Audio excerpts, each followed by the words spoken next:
Hello, this is a guy who likes fanfiction and is too lazy to read, so here is the Leonine Heresy in audio form. Check the description for the links to the author. Index: Astaroth's Iron Warriors, bitterness entrenched. Of the 9 traitor legions that turned their backs on the Imperium, none can match the ruthless efficiency and methodical brutality of the Iron Warriors. The 4th Legion was once a well-oiled machine, but the sands of time and the chains of duty wore away and weighed down the Emperor's premier siege legion until there was nothing left but the iron within. The sons of Perturabo are what their father has made them, merciless and robotic warriors who will not hesitate to commit any atrocity, for victory is merely a logical expectation rather than a prize to be won. The galaxy quakes as the endless armored legions march to war, toppling every fortress and crushing every foe underfoot as they maintain their iron grip upon the shoals of the Eye of Terror. However, their success has earned them many enemies, not least of which being the ruinous powers, who despise any order in their realm of chaos.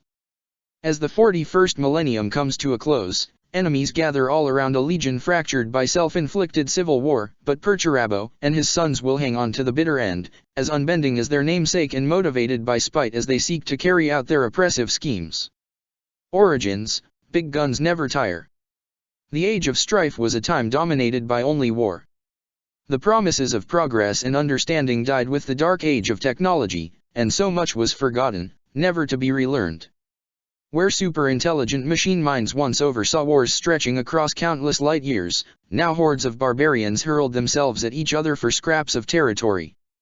What few flickering embers of civilization still remained were hidden away, holed up in fortresses built by better men. However, there was one who dared to dream that life could be more than an eternity of carnage and slaughter, the Emperor of Man. Determined to bring peace, justice, and security to his new empire, the master of mankind created numerous armies to carry out his will in the conquest known as the Unification Wars. By the time the last bastion fell, his forces had evolved, now composed of a new generation of warriors known as the Legions Astaroths, genetically enhanced super soldiers whose skill in battle far surpassed any mortal. Divided into 20 legions, the Astaroths soon brought Terra to heel, despite numbering only in the thousands compared to the teeming trillions that called Terra home. The 4th Legion was, as its numeral suggests, one of the first legions to see active duty. They were noted for their above-average gene seed compatibility, for Astaroths then as now were created through genhancement, and their numbers soon swelled beyond that of the other legions, whose numbers would not begin to grow until the conquest of the Selenar gene labs upon Luna. While their cousin legions struggled to take in aspirants, the bodies of their recruits perishing as they rejected their new organs, the 4th Legion had no issues or defects, recruiting from the gun tribes and tech enclaves that existed all across Terra. They soon gained the Emperor's favor by virtue of their size, full battalions compared to the mere 100 or so of most other legions, and it was only fitting that such genetically perfect specimens be called upon to deal with their antecedents, a legion far more flawed and less stable. Before the Astaroths, the Emperor had crafted 2 other strains of demigods. The first generation was the Legio Custodes, utterly perfect save for how ruinously expensive their creation was, far too laborious and slow for the Emperor's purposes. However, the exact opposite was true for the 2nd generation, the Thunder Warriors. The Legio Cataegis was a force designed only for war. They were utterly unstable, prone to organ failure, fits of rage, and lacking group cohesiveness. However, their brutality and ease of production made them the perfect warriors to conquer a world such as Terra. The majority of the techno-barbarian overlords who had misruled Terra for centuries quickly fell to the might of the Thunder Warriors. However, with the return of peace to Terra, their usefulness had come to an end, and so the Emperor ordered his newest creations to dispose of the old. The destruction of the Thunder Warriors was swift and merciless as the 4th Legion systematically surrounded their encampment upon Mount Ararat, though even they did not know why this ground had been chosen for their battle. It was here the Legion displayed for the first time their specialty for which they would later come to be known, a mastery of siege warfare, as their guns pounded the Thunder Warrior encampment for hours. Their overwhelming firepower most likely killed the majority of the unstable Thunder Warriors, and when the guns fell silent, the 1st Legion went in to finish the job. However, despite their undeniable contribution to this and many other battles, the names of the commanders of the 4th Legion have been lost to history. It is an anomaly that no lone individual or commander seems to stand out from the rest of his brethren when comparing the Fourth to their cousins, whose legion masters are some of the most storied names in imperial history. Whatever the reason, the Fourth continued to achieve success on battlefield after battlefield, starting with their campaign against the Litho-Golem armies of the Venusian War Witches, where they were led by the Emperor himself. Their efficiency and obedience led them to serve under the Master of Mankind for decades, achieving an unmatched success rate, though some would later point out this was not a record the Fourth could claim on their own behalf. However, the scale of the Great Crusade, the galaxy-spanning endeavor to reunite the lost realms of man, meant the Fourth could not remain as one cohesive whole under the Emperor's direct command forever. Where other legions refused to divide their assets, the Fourth did not hesitate to split into multiple crusade fleets, though they always retained the same organizational structures and operational doctrines. Many began to criticize them as single-minded and mechanical for their unwillingness to deviate from set battle plans, though just as many praised them for their dependability compared to more individualistic legions. Their talent for siege warfare continued to develop, and no fortress was proof against their mighty guns and single-minded determination. However, this focus was as much a blessing as a curse, for the legion refused to contemplate retreat or withdrawal save from express orders from high command. Their organizational structure was beyond rigid, not allowing for any operational flexibility on the part of battlefield commanders, and while it served them well on most occasions, at other times it was their downfall. Such was the case on the Forge world of Enceladion, a mighty fortress of a planet located on the fringes of the Dominion of Storms, where an unlucky shot wiped out the majority of the senior command present. The junior officers, now thrust into a role with far more operational freedom than they were used to, proved woefully inadequate, mindlessly following textbook strategies such as attempting to overwhelm the defenders of Enceladion with sheer firepower. By the end of the campaign, they had achieved a Pyrrhic victory, having nothing to show but a ruined Forge world strewn with the bodies of over 29,000 dead Astaroths and 2 million Imperial Army soldiers. No longer the most numerous, and with the record of their entire legion now in question due to the incompetence of a few junior officers, the Fourth Legion began to decline even further in prominence. Their reputation became that of a workhorse legion, one who could be counted on for certain tasks so long as it did not require unconventional thinking. Imperial commanders began to call upon them for protracted engagements, using their superhuman might to complete thankless sieges that were threatening to disrupt timetables without any concern for the desires of the legion commanders. Damaged by constant attrition, disabused from any notions of heroism, and with a wedge between them and their cousin legions, the Fourth were left behind, their star eclipsed, and would continue to be neglected for years to come. However, not all hope was lost, for the day eventually came when they were reunited, just as many other legions had before them, with their Primarch, the Iron Lord of Olympia. At the dusk of the 30th millennium, the Emperor of Mankind used his scientific genius to craft beings known as the Primarches, who were to be his sons and heirs, generals who would aid him and companions who could be closer to being his equal than any other. However, then as now, his enemies were numerous beyond counting. Seeking to forestall his plans of galactic conquest, they attempted to destroy his life's work by hurling his creations out among the stars he hoped to one day conquer. The small pods containing the Primarches were stolen away, the pod bearing the numeral 4 being one of the first to be sucked into a warp rift to be deposited far away from Terra onto a planet which bore less mercy than even the war-torn cradle of mankind. Located on the fringes of the Dominion of Storms, the world of Olympia was a realm of isolation and paranoia. A handful of city-states eked out a meager existence, cut off from each other by towering mountain ranges which prevented any industrial farms, large-scale metropolises, or even basic travel, for suspicion of outsiders was the norm. Technology had regressed far, ensuring that the rich mineral deposits remained out of reach beyond the primitive efforts at mining, though these efforts had long since been utilized to serve a darker purpose. Vast keeps and fortresses were fashioned from these tunnels, each city-state rendered utterly impregnable to outsiders while its rulers, known as tyrants, turned their attentions toward oppressing their populations as they sought to extract as much wealth from the land as they possibly could. However, despite the natural barriers separating them, the darker nature of man meant peace was as elusive in Olympia as it was elsewhere. Dozens of minor communities and tribes of outcasts lived outside the 12 major city-states, and it was for control of them that the tyrants waged their wars. Mercenary armies roamed the wild landscape, trading allegiances on a whim and ensuring no state gained too much power in order to maintain a lawless stability. It was to this rocky no-man's land that Pod 4 crashed, its inhabitant emerging to discover he was already being watched by an evil that does not sleep. His mind was filled with impossible knowledge, science far beyond that of primitive Olympia, and as he looked around, he quickly understood all that he beheld, or at least, their flaws. However, the exception to this mastery soon presented itself, for as he gazed up into the sky, the young Primarch was disconcerted to observe a dark star, its baleful glare seemingly always upon him even though nobody else seemed to be able to observe this strange phenomenon. Thus from the beginning he grasped a sense of powerlessness, one that would stay with him for many years to come, for the star represented the single gap in his knowledge. This flaw was a lesson his brothers would not learn for many years, but the boy refused to yield, making it the base of his motivations to be superior, to achieve constant improvement so as to eventually overcome this deficiency. He was determined to endure the hateful gaze of this celestial stalker, this cosmic flaw in reality whose nature he was certain would one day no longer elude him. Thus as he sifted through the esoteric knowledge implanted within his mind, he chose his name, one that would signify his stubbornness, Perturabo. The boy began to roam the wilds, alone save for the celestial stalker, climbing the rocky crags and plateaus that made up his surroundings.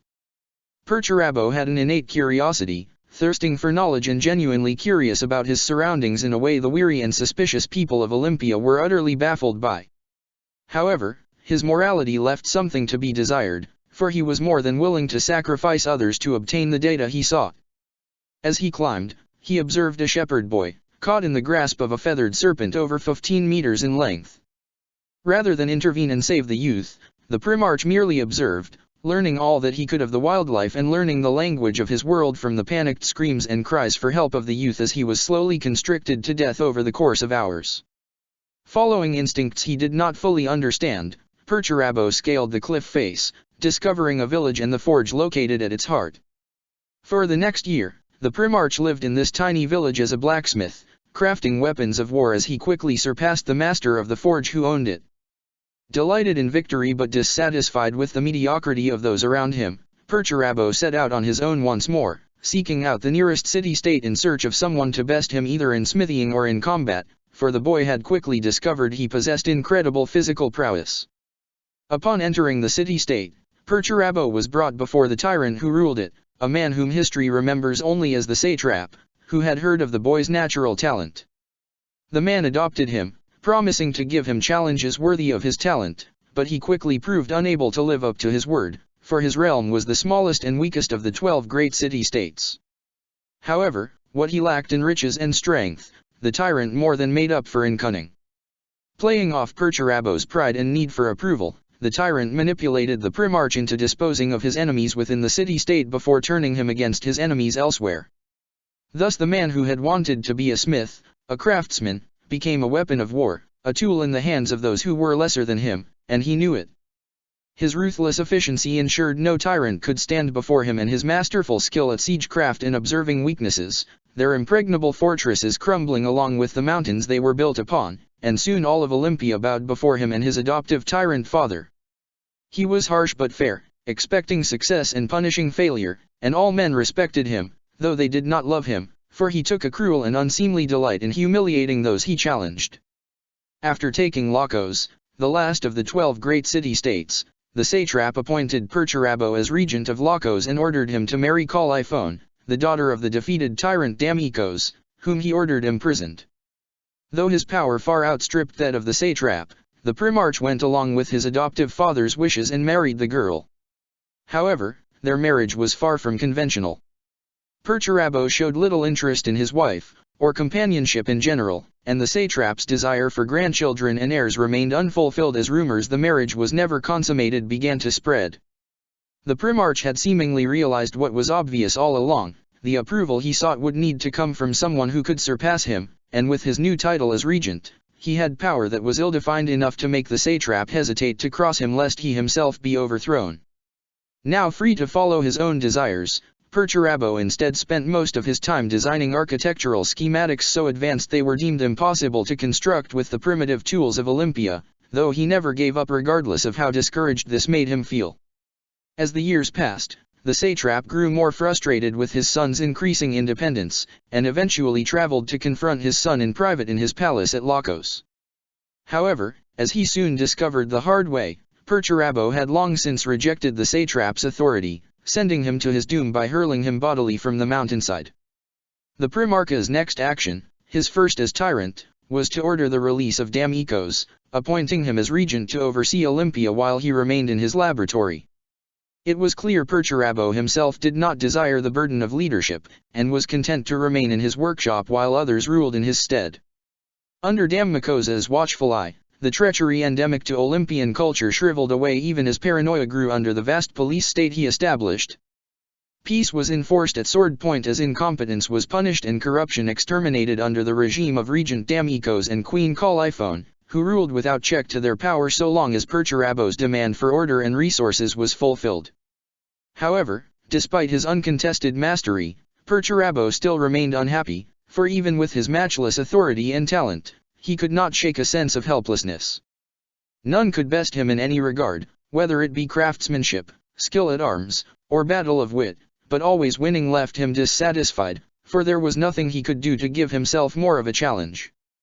Likewise, Perturabo's schematics and plans were beyond anything the wisest of Olympia had ever seen, but they remained merely conjectural, for they were beyond his people's capacity to create.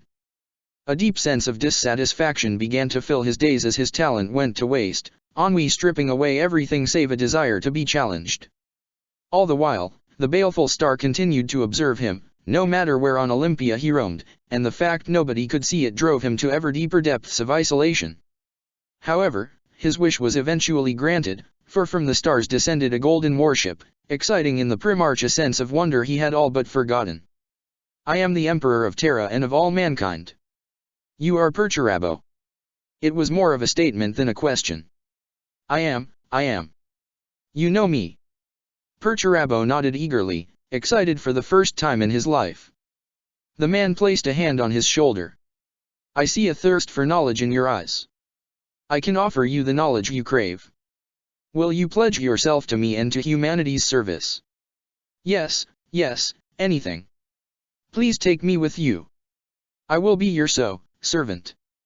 In his elation, the Primarch's true feelings had almost slipped out, but the Emperor did not seem to notice. "Very well. You shall be indomitable, unrelenting, my Lord of Iron." At that, the tears began to flow, and Perturabo cried out in joy. He had finally found someone who could help him achieve his dreams, who would understand him as the people of Olympia never had. Perturabo buried his face in the man's chest plate as he hugged him, and thus he missed the faint expression of bemusement on the Emperor's face. However, there were those that did, and Calliope couldn't help but notice the predatory expressions of those around her as her husband embarrassed himself in front of the entire royal court. Great Crusade, iron-hearted. For the first time in his life, Perturabo had found someone greater than him. He had always known that logically a being as great as he must have been created, and it came as a great relief to have his theory confirmed. For so long Perturabo had desired to find someone to match wits against, to give him a real challenge and offer him tangible wisdom on how to improve himself, and to his joy his father was more than he dared hope for. He accompanied his father back to Terra, leaving behind his wife and Olympia without a second thought, and spent months poring over the ancient tomes contained within the Emperor's libraries. It was during this time Perturabo learned there were other beings like him, people he could call brothers, an equal as opposed to a superior like his father. The first of the Primarchs the Lord of Iron met was the tallest person aside from the Emperor he had ever seen, a one-eyed man called Magnus the Red, and judging from his crimson mane of hair, it was easy to see why. The two brothers struck up a fast friendship, both reveling in their mutual hunger for wisdom, though their fields of specialization were separate enough to avoid any bruised egos. Perturabo had an innate grasp of the physical sciences, where Magnus specialized in more esoteric studies, but the field of mathematics gave them an overlap and a connection that ensured they would remain close friends. The Lord of Iron was the 13th found of his brothers, and thus he had many to look up to. He and Robert Gilliman quickly bonded over a shared attention to detail, while Fukin and Ferrus Manus proved worthy rivals when it came to craftsmanship. Others respected him for his tenacity in combat, such as Horace Lupercal, and overall he was at least respected by most of his brothers even if they were not especially close. After indulging his son's curiosity, the emperor made it clear to Perturabo it was time to begin his training to join the Great Crusade. What took months for other primarchs to absorb took the Lord of Iron mere weeks, and soon he was ready to swear his allegiance. Perturabo tirelessly climbed the towering marble spire that was the Tower of the Asteroutes, quickly solving the intellectual and moral hazards contained within, and reaching the summit, knelt before his father to swear his oath of moment. Now an official commander of the emperor's armies, Perturabo was taken to meet his sons, the 4th Legion. As was customary for the legions in the mid-era Great Crusade who had yet to find their primarch, the 4th had long been split into multiple smaller fleets, and by the emperor's command, a majority was recalled from active duty, around 35,000 in total. On the way to meet them, the Lord of Iron reviewed their deployments and service record, and noted with concern the obvious drop in performance which had occurred over the previous decade, including the catastrophic losses at Encoladion. Part of him was dumbfounded, unable to comprehend why they were failing when they were following the rules of war to the letter. Another part was pure anger, a ruthless fury that they were tarnishing his reputation, for the Hammer of Olympia knew full well that reputation could make or break them in the eyes of others. However, as always, his logical side won out, and meeting his sons for the first time, he made it quite clear he expected the best from them. His sons would have one chance to impress him, and if they did so they would win his favor and the attention they so rightfully deserved. If not, well, he could always get more sons. Reviewing the data obtained from scout fleets, Perturabo selected the Sactrida Deeps war zone, a system located relatively close to Terra. It was strategically useless, but it was one of the few remaining zones in Segmentum Solar outside of Imperial control, a blot on the stellar map he intended to eliminate. According to records, a strange race of Xenos known as the Nocturnal Warriors of Hrud inhabited the deeps as well as the nearby Vulpa Straits, where scouts had encountered Eildari Rangers who warned them not to enter the region. However, the Lord of Iron was not one to be deterred by the misgivings of the superstitious, and he certainly wasn't going to listen to Xenos, thus the Asteroutes of the 4th began making their way into the deeps. The first world they encountered was the planet of Guggen, where the 4th Legion quickly established a base of operations. However, it appeared they had only kicked the hornet's nest, for from a vast network of underground warrens, the Hrud came pouring out onto the surface as soon as night fell. Countless thousands of spindly-limbed monstrosities, their bodies covered in rags, came running toward the stark edifice built by the Asteroutes, firing off archaic rifles whose potshots seared through armor with unnerving efficacy on the few times they hit. The Asteroutes on the surface quickly fired back, their bolters destroying hundreds of the creatures, but it was too little, too late, for the very presence of the Hrud was far more deadly than their rifles. Wherever the misshapen creatures walked, everything around them withered and died. At first the 4th believed it was some sort of poison, and so did not hesitate to wade into melee combat after sealing their armor. However, as they began to die even more rapidly, the legionaries learned to their horror that it was not a toxin but entropy itself. Within minutes their armor began to rust into useless scrap, components falling off as the post-human warriors inside withered and died, for even their superhuman genetics were unable to cope with the time distortion produced by the Hrud. Even worse was their ability to manipulate the field in other ways. Legionaries froze in time, struck by their aura, only to disappear in the next instant, hurled uncountable thousands of kilometers in an instant as the planet they were on continued to orbit its star without them.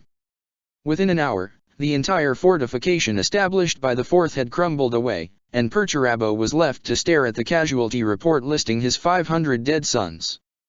A manic fury overtook the Primarch in that moment, and he demanded all his ships open fire upon Guggen, to destroy the world so that no news of this overwhelming defeat on his first campaign could get out. The surface of Guggen burned beneath the molten fury of a dozen Imperial warships, but when the smoke cleared, sensors still picked up countless minor time distortions below the surface. It seemed as though the Hrud were not so easy to uproot, but after his fury calmed, Perturabo turned to another side of his personality, the one which had seen him rise to control Olympia. Burying himself in his personal workshop, the Lord of Iron consulted with the senior tech priests accompanying his fleet, and together they soon crafted a device to burn the Hrud from their warrens. The Lord of Iron had used his genius to devise a modified stasis field generator, weakening the field but increasing its range. Certain of his genius, Perturabo deployed to the surface alone, utterly assured his device would work. To his credit, it functioned exactly as intended, for as the Hrud threw themselves at the Lord of Iron, their fields failed to affect him or his armor in any significant way, and they soon fell back before him. Signaling his success, Perturabo returned to his ship, ordering the tech priests to begin producing more of these for his sons to utilize. Within a few weeks, Guggen was cleansed, and the 4th Legion had inflicted heavy casualties on the Xenos. However, they were unprepared for what was to occur next, for as they closed in on the final Hrud warren, the entire planet began to shake and crumble as continent-sized chunks began to break away.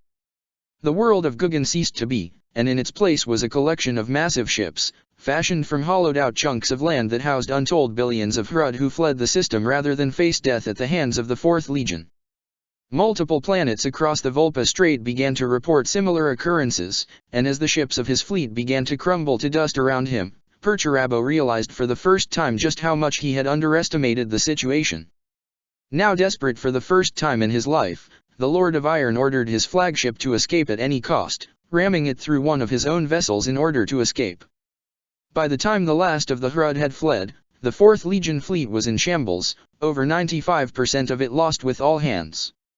Gazing upon his shattered forces, Perturabo felt dread in his heart, for if any were to learn of this, he would surely be stripped of command. However, the Lord of Iron was nothing if not resourceful, for despite his losses, he had technically succeeded. The Sactrida Deeps were now free of Xenos. The Hrud had yielded the system to the Imperium, fleeing east toward the Aurelia subsector, and there were no outside witnesses to dispute whatever he may claim. Surely a noble lie would be worth it to increase his son's morale. We have suffered, and we have bled, my sons. You have displayed strength, will, faith, and honor this day. The wars we face are a mathematical equation to be solved, but together we can and will solve it as quickly as possible, no matter the cost. Our legion is no longer just a number on a ledger, you are my Iron Warriors. Perturabo's victory speech, given after the Sactrida Deeps campaign. Returning to Terra, Perturabo announced to his father Sactrida had been cleansed, basking in his father's approval as he recounted the heroic efforts of his sons, who had fought valiantly and took high casualties as a result. The Imperial Council commended the Lord of Iron for his victory, and sent him on his way with a medal and resources to begin creating more asteroids to replace the fallen. Before departing, Perturabo made certain to stop by the Departamento Munitorum to ensure the coverage of the campaign was a positive one, his sheer imposing presence making quite the impression on the cowering mortals who oversaw the reporting bureau. The Lord of Iron recalled his sons to Olympia, confirming his father-in-law as regent of all Olympia in his absence, and Damikos soon set to work building a base of operations for the Legion. As the Iron Warriors set out to conquer the stars, new forges and shipyards came into being, a vast supply chain to ensure the 4th Legion never lacked for new recruits. In his single-minded determination to rebuild his numbers, Perturabo even went so far as to order the women of Olympia to bear more sons, leaving it up to Damikos to ensure this decree was met by whatever means he saw fit. The 4th Legion began to swell in size, quickly becoming one of the largest due to the high compatibility rate of their gene seed, though they also bore a casualty rate just as high. However, results were one of the few things that mattered to Perturabo, and so long as his sons were achieving victories, he didn't care how many had to die to maintain his reputation in the eyes of his father. As the decades of the Great Crusade passed, the Iron Warriors continued to rake in victory after victory, shrugging off absurd losses in the process. Impressed by his initial success, the Imperial Council began to request the aid of the Iron Warriors more and more frequently, and Perturabo accepted each mission without hesitation, certain that his father was paying attention to him all the while. Requests for conquests eventually began to turn into garrison requests, for High Command was just as concerned with keeping worlds as taking them, and with only slightly more reluctance, Perturabo began to split his forces to accommodate them. Soon hundreds of worlds were subject to the direct oversight of the 4th Legion, who were quick to begin recruiting there as well in order to keep up their numbers. The Legion retained its talent for siegecraft as well as fortress construction, building new keeps atop the ruins of forts they had brought tumbling down, but even higher than their towers was the sense of pride rooting itself in the hearts of Iron Warriors. It was very clear to the sons of Perturabo that the other legions did not understand the sacrifices which they had undertaken for the Imperium, and they certainly lacked the stomach to pay any price in order to obtain victory. A callous indifference for their fellow warriors, a necessary psychological defense in a legion which took such high casualties, soon grew into a disdain for their cousin legions, and nowhere was this more evident in the relationship between them and the 7th Legion. On the surface, the Imperial Fists and Iron Warriors were substantially similar, just like their Primarches. The two legions were without a doubt the most talented at siege warfare, equally determined to weather the costs needed to topple any fortress. The two had fought alongside each other a handful of times, but departed each time in anger, having rubbed each other the wrong way. No, any such similarities were shallow at best, and Perturabo could not understand why everyone compared him with the Primarch of the Fists, his older brother Rogel Dorn. From his point of view, Dorn was overly blunt, entirely lacking a love for knowledge. More than that though, he was a hypocrite, and there were few things Perturabo hated more than a hypocrite. For all his claims of focusing on quality in his legion, it was evident in their smaller victory tally, despite being found nearly 40 years before, that such claims were empty boasts. The Lord of Inwit was a proud man, claiming to be among the Emperor's favorite sons, and at an imperial banquet, he even went so far as to say there was nobody that could topple one of his fortresses, slandering the 4th as nothing more than corpse grinders. Unwilling to tolerate such slander any longer, Perturabo's dislike blossomed into hatred, and in that moment swore to see Dorn humbled before him. Open combat was out of the question, for Perturabo was unwilling to risk his own reputation in front of his father, but soon found Dorn's true weakness, his reliance on others. By utilizing his contacts in the reporting bureau, the Lord of Iron began a concerted effort to cast a negative light upon his rival, for once people believed the worst of the Fists, the only comparisons between their sons would be in Perturabo's favor. Reports of 7th Legion setbacks were disseminated widely, while news of the 4th Legion became more sparing in order to throw off suspicion. Rumors and doubts on the prowess of Dorn and his sons soon became the talk of the fleets, and Perturabo rejoiced with every report of Dorn's growing frustration. The news that Rogel had been humiliated by the unstable Conrad Kurz was one of the happiest days of Perturabo's life, and while his brother recovered, the Lord of Iron was busy casting aspersions on Dorn's combat ability to the rest of his brothers that he campaigned alongside. However, the Great Crusade was not always so successful for the Iron Warriors. By the turn of the millennium, it is likely they had suffered more casualties than any other legion by far, and as such never achieved the size Perturabo desired them to be, topping out at around 175,000 legionaries at their height. Most Asteroutes of the 4th never met their father, instead operating as a part of smaller fleets or garrisons spread across the vast expanse of Ultima Segmentum.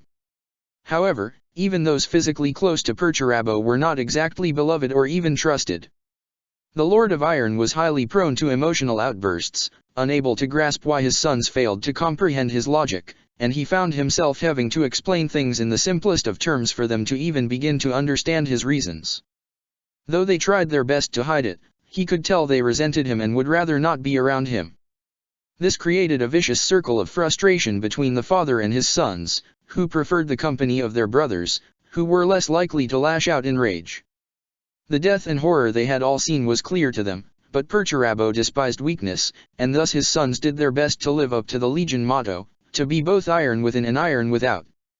Where Perturabo remained utterly convinced of his father's love, his sons began to doubt whether the cause they were fighting for was worth the sacrifice, their pragmatism nudging them toward heretical thoughts such as whether or not there might be a better way than Perturabo's to prosecute the Great Crusade since, after all, the other legions didn't seem to lose so many of its members on such a regular basis.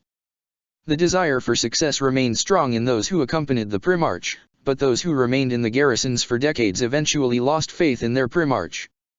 Those who did accompany the Primarch were notably lacking in brotherhood, for they quickly learned not to get too close to squad mates who could die at any time. Rusting away, the isolation of the 4th Legion. By the turn of the millennium, the cracks which had begun to form in the 4th Legion were still hidden beneath their iron facade. Few paid attention to them, for they were not glory hounds like others such as the Luna Wolves or Ultramarines, but they maintained a reputation for reliability. Most importantly, those who did hold bad opinions, such as the Imperial Fists, were not in imperial favor as a result of decades of propaganda. As such, it was no surprise when Lupercal sought aid. He called upon his reliable brother Perturabo. The Iron Warriors responded, as usual, quickly and efficiently, bringing tens of thousands of legionaries to bear on short notice. Perturabo fought alongside Horus Lupercal and Jagatai Khan against a greenskin empire larger than any they had ever seen, but with his brothers at his side, he was certain to give it his all, for maintaining his image was of paramount importance. With his tactical brilliance, the orcs were continually pushed back across the entire front as more and more Iron Warriors were drawn into the conflict. However, the true numbers of the Xenos proved to be too much even for the might of 3 legions, and so reinforcements soon arrived.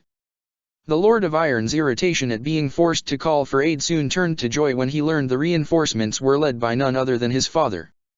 Many legionaries were confused to see their father with a smile on his face. All hints of moodiness vanished, but they had learned the hard way long ago not to question the Primarch about anything. By the end of the campaign, the orcs had been pushed back to their capital of Olaner, where the Emperor and Horus fought side by side to kill the overlord who ruled the Greenskins. The Lord of Iron would normally have resented Horus for such an honor, but he quickly buried his feelings once more as the announcement of a grand triumph spread throughout the fleet. Perturabo busied himself giving hints to the Mechanicum Tech priests overseeing the terraforming and passing the hours in the command deck of the Bucephalus, watching from a balcony as his father issued orders. However, as the weeks flew by and the triumph grew closer, the Hammer of Olympia received a missive from a most unexpected source, Lionel Johnson. Initially suspicious, for he and the Lord of the First had but rarely interacted, Perturabo was filled with shock as the letter revealed that his home world was in the grip of a rebellion. With mounting dismay, he learned that his father-in-law, whom he had left as regent so many years ago, was dead, and that the order he had maintained had died with him. The Lion's message explained he thought it best to handle this sort of situation quietly, for this had never happened to another Primarch, and Perturabo ground his teeth as he realized his sons whom he had left behind as a garrison must have tried to deliver the bad news through an intermediary. There was no time to gather a larger force, for the triumph was less than 6 months away and astropathic communications were far from reliable, so Perturabo took all of the Iron Warriors he had with him at Olaner to deal with this problem. Maneuvering around the northern edges of the galactic core took the fleet the better part of 2 months, for warp storms were worse than they had been in recent years. Perturabo had not been back to his home world since the Emperor found him over 120 years before, but this talk of rebellion was something he had never dreamed would happen. Surely his people saw the logic, as he did, of remaining a part of the Imperium. When the fleet broke back into real space, the Lord of Iron sent scouts to ascertain the political situation, and was unsurprised to learn the instigators for this secessionist sentiment were none other than the tyrants of the other city-states. While Damikos had been alive, he had ruled with an iron fist, but with him gone, the men and women who ruled the other states had not even been born when Perturabo was last there, and so they did not know or respect him. The scouts also reported that most of the cities were surprisingly empty, while the garrison manning Olympia had remained confined to barracks. As the scouts continued to report in, they began to reveal the rebellion had not actually occurred. At most there were a few demonstrations, a singular riot here and there, far from the dire picture the Lion's missive had painted. However, any thought of restraint vanished when Perturabo learned that the rebellion was reportedly being led by his own wife, Queen Calliope. The Lord of Iron was, for the first time in his life, lost for words at the news of this betrayal, which struck his heart like a dagger.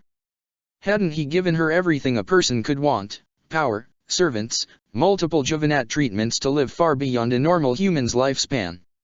How could she be so faithless as to turn her back on the man who had given her anything, even if they hadn't seen each other for a bit? Surely she had been lied to, that it was a third party who had led her astray. His sorrow soon turned to rage, for whomever had brought this dishonor upon him would pay with their lives. The 4th Legion descended upon their home world with the force of a hammer upon an anvil, obliterating entire mountains to serve as staging grounds for their landing parties. Hundreds of Astaroths in their gunmetal gray began to march upon the nearest city-state, a mirror of Perturabo's campaigns so long ago. Once more the Lord of Iron took the cities of Olympia by force, utterly without mercy as they rampaged through the unprepared civilians who fruitlessly struggled to hold the same fortifications that Perturabo himself had designed many years before. The skies filled with smoke as colossal funeral pyres burned without ceasing for weeks, the few survivors struggling to dispose of the mountains of corpses before disease set in. Perturabo's fury was unleashed as never before as he led from the front, crushing whatever the so-called rebels threw at him with contemptuous ease, and his forces soon came to Lacos itself, where his wife was holed up in their palace. While the rest of the legion took the city, the Lord of Olympia marched into his home alone, determined to confront his wife. "Who is this?" Perturabo had screamed at Calliope.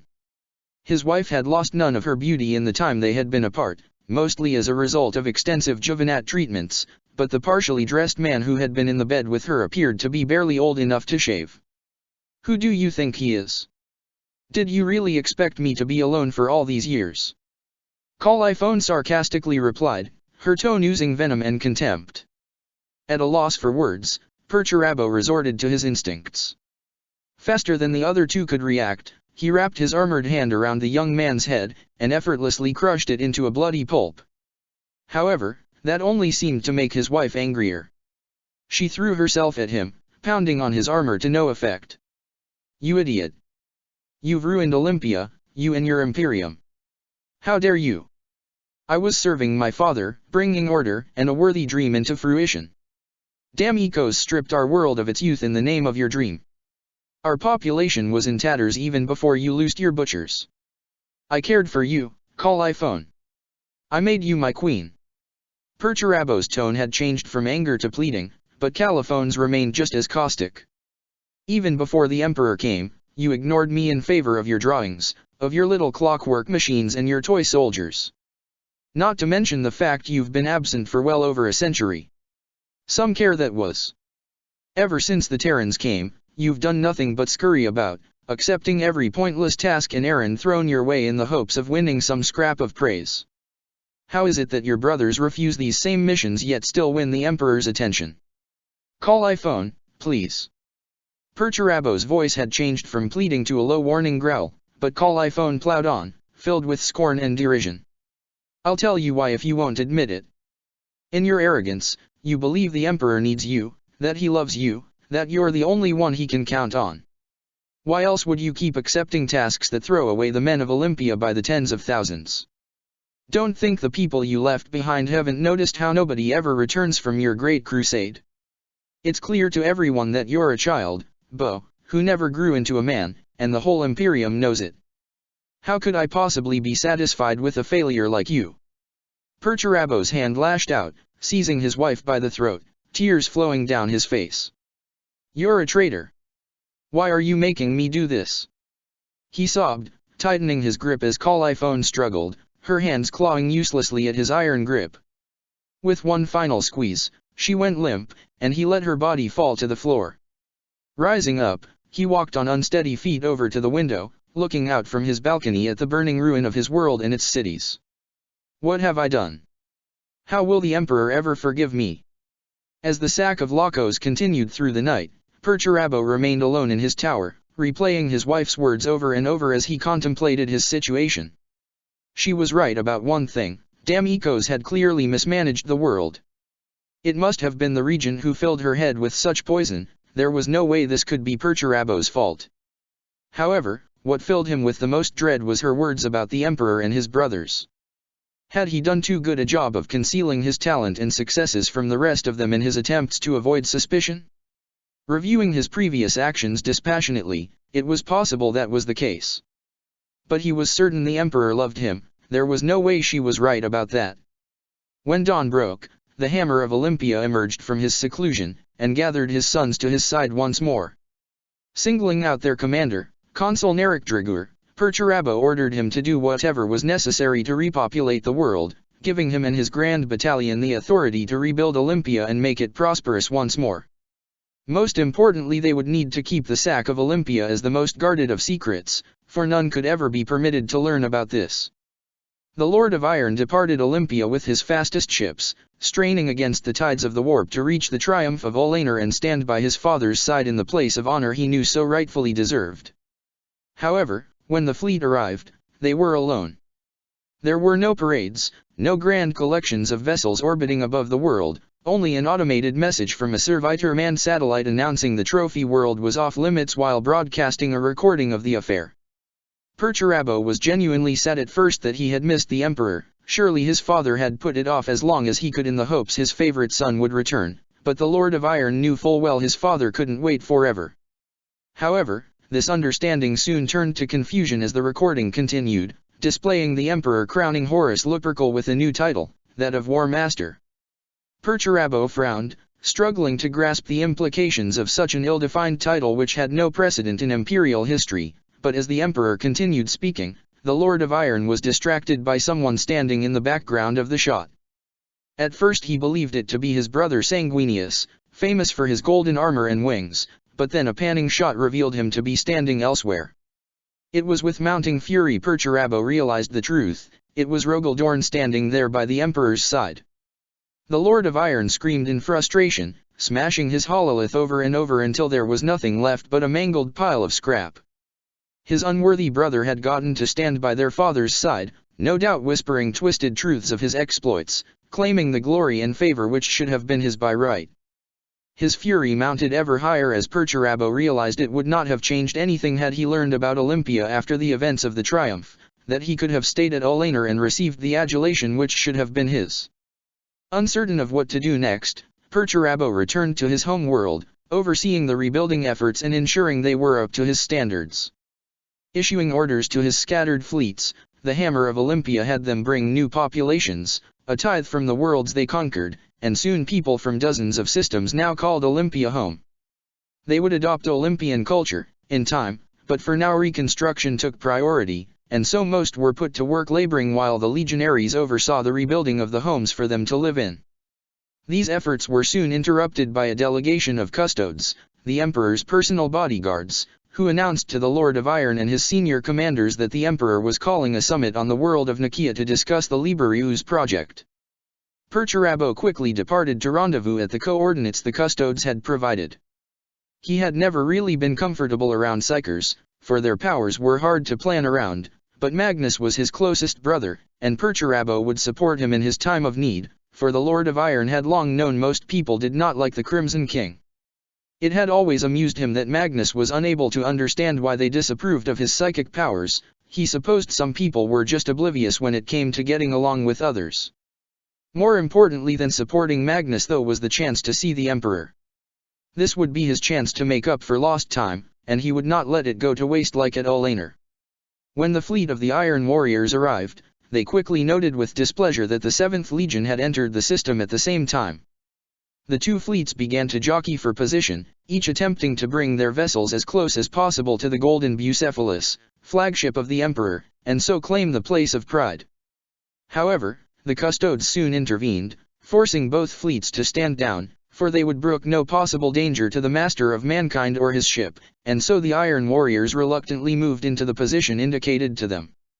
As they did so, the flagship was hailed by none other than Horus Lupercal, the so-called War Master. Perturabo was unsure how their relationship had changed, nor did he wish to test the limits of his brother's uncertain authority, and so kept his distance as Horus spoke, asking him for favors as if nothing had changed.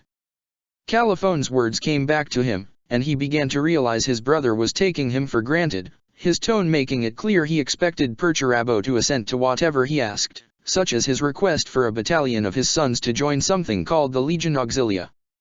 As always though, Lupercal knew how to sweeten a bargain, tempting him with the prospect of building the council halls upon Nicaea itself, and so Perturabo reluctantly agreed to his conditions, though he soon wished he hadn't. As his sons began to unload supplies onto the barren steppes of the planet below, Perturabo met with the War Master in person, where he learned that Rogaldorn was to assist him in this project. As Perturabo knew from the start, this partnership quickly became an exercise in futility. Dorn's men were more of a hindrance than an asset, for their methods were entirely different to his own. Their designs lacked artistry, giving no heed to the fundamentals of Olympian architecture, and every day was punctuated by shouting matches between Dorn and Perturabo which Lupercal was forced to resolve. Eventually their brother grew tired of this, and ordered them both away. Perturabo returned to his ship, where he waited for Dorn's apology, but it never came, and the council started in its place. After listening to the Emperor's opening speech, the Lord of Iron quickly realized he could both help Magnus and defeat Dorn if he could speak first, and so when the time came, he was the first of the 9 gathered Primarchs to speak. Using his brilliant logic, Perturabo laid out the groundwork for the utility of the Liberius project, and took his seat after several hours of incontrovertible evidence. To his disgust, Dorn was next to speak, and he immediately began to twist Perturabo's words into outright lies.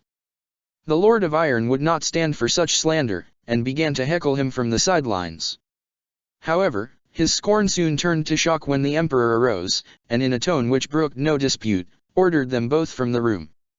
The shock which Perturabo felt at that moment was almost as great as the one he had received at Olaner. How could his father do this to him? Why was he taking Dorn's side? Alone in his chambers, the Lord of Iron nursed his bruised ego and sense of betrayal, his only comfort the prospect of talking to the Emperor after the council had concluded. When the final day of the council came, Perturabo was finally allowed to attend again, and listened with approval to Magnus' excellent rhetoric. However, once more the Emperor rose up in anger, castigating the Crimson King for using the warp to trick the members of the council into siding with him.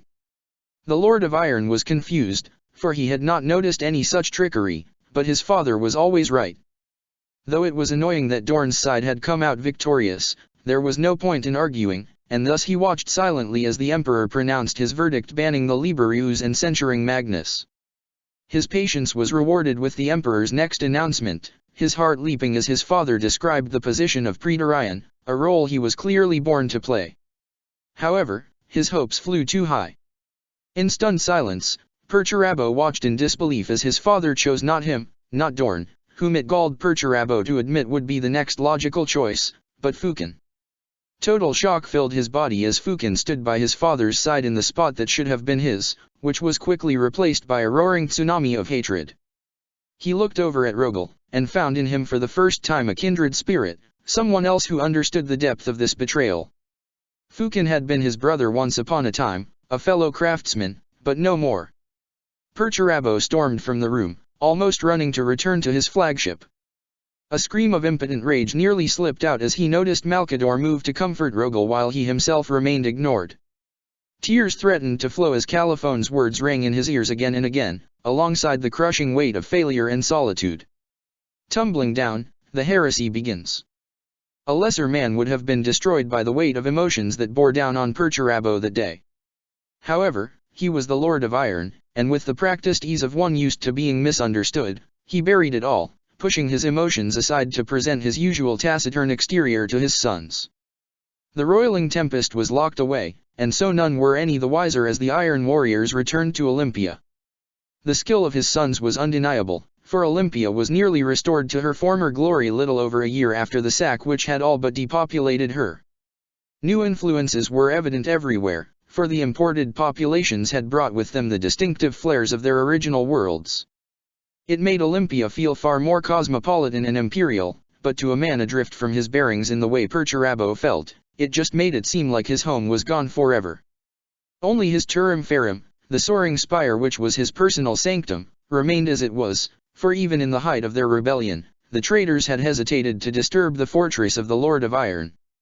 Thus after docking his ships, Perturabo ordered his sons to continue to rebuild the Legion and their home world, and secluded himself in his lair. The Legion went months without hearing from their father, and his activities remain a mystery. Some say he was brooding, others planning for the future, still others plotting his revenge. Whatever the case, there is no telling how long this self-imposed isolation may have gone on for, but it was soon to come to an abrupt end with a most unexpected arrival. Like a shadow lengthening as the sun set, the prodigious form of a black-hulled Gloriana-class battleship crept into sight in orbit above the rocky world of Olympia, the sleek and deadly immensity growing and growing to reveal row after row of lances and macro-cannon batteries tipped off with a hooded angel prow. There was no other vessel in existence that compared to such a distinct instrument of destruction, and even the aloof sons of Perturabo were amazed as they beheld the 28 kilometers of sheer power that was the Invincible Reason, flagship of the Dark Angels. As they tore their attention away from its magnificence, their eyes fell upon the dozens of lesser warships orbiting it like minnows around a shark, each one a vessel capable of destroying entire worlds in their own right, but now appearing as positively puny in comparison. Alarms soon began to blare as auspexes detected incoming vessels, a swarm of dropships flying in without clearance, but for once the Iron Warriors hesitated, for even their dedication to protocol wavered in the face of a move this bold.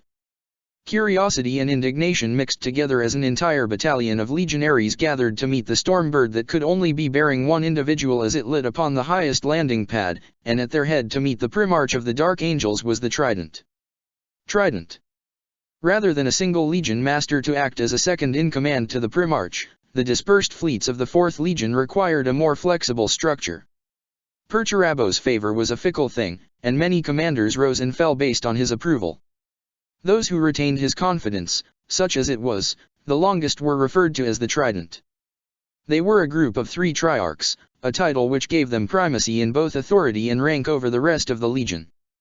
To outsiders, the Primarch of the Iron Warriors was like an imposing cliff face, stern and unforgiving, reliable but unimaginative.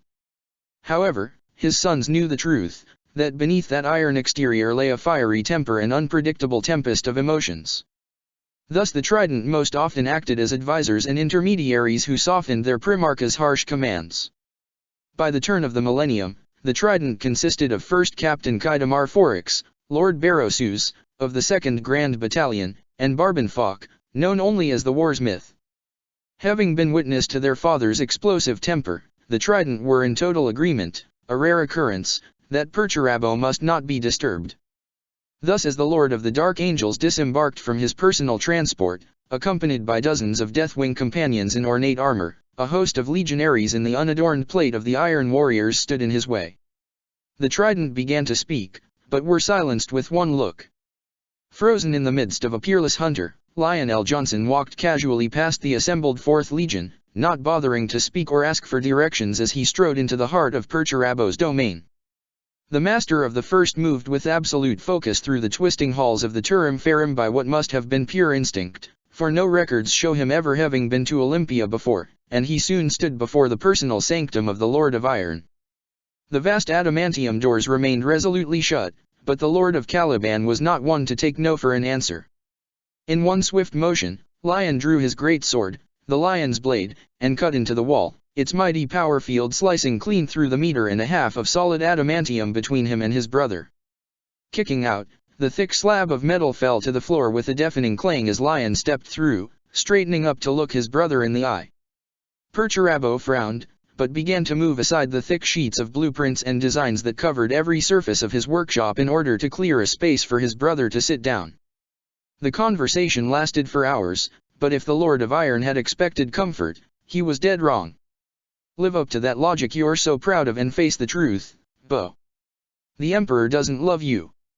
The Lion said calmly, his voice as full of scorn as Caliphone's had been that night. Shut up, shut up, shut up. Perturabo roared, his composure long since having disappeared. He hasn't spoken to you in decades and you know it.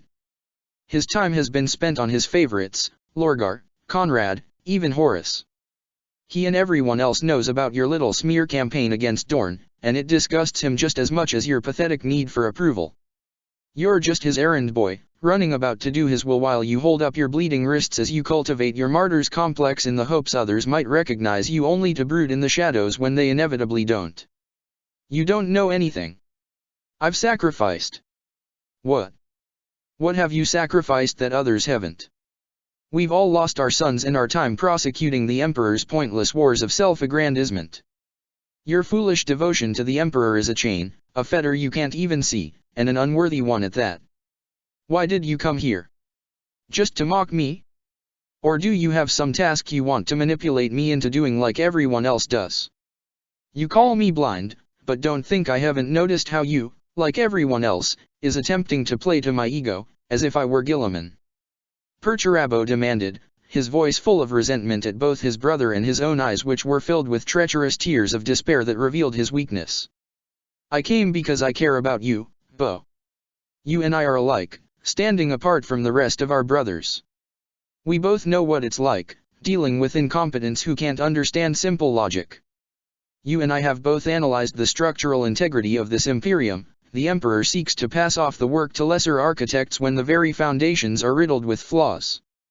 Come now, Perturabo, You're smarter than you give yourself credit for. Don't you think you'd be able to see if I was manipulating you?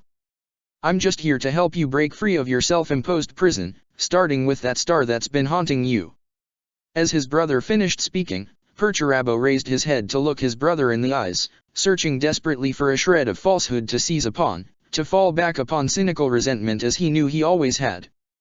But there was none to be found in those deep green eyes, mysterious and yet somehow full of a concern that he had never seen before, and in that moment, hope, that most dangerous thing, entered Perturabo for the first time since the day he met the Emperor. As the sun rose over Lacos the next day, it dawned on two primarchs who had turned their backs upon the Emperor. With the aid of the Lion's Council, Perturabo now understood the limitations he had been placing upon himself. The Emperor was not worthy of his service, just as the satrap had been unworthy. Now he would be a servant no longer, but a partner and brother who would be free to follow his own desires after the false emperor had been toppled. The Lion praised him in front of both their legions for his clear-sightedness, and in return for his aid, the master of Caliban gave over to him 6 of the largest siege guns the Iron Warriors had ever seen, relics from the forge world of Diamat that matched or surpassed anything held in the experimental arsenal of the Storbezishk.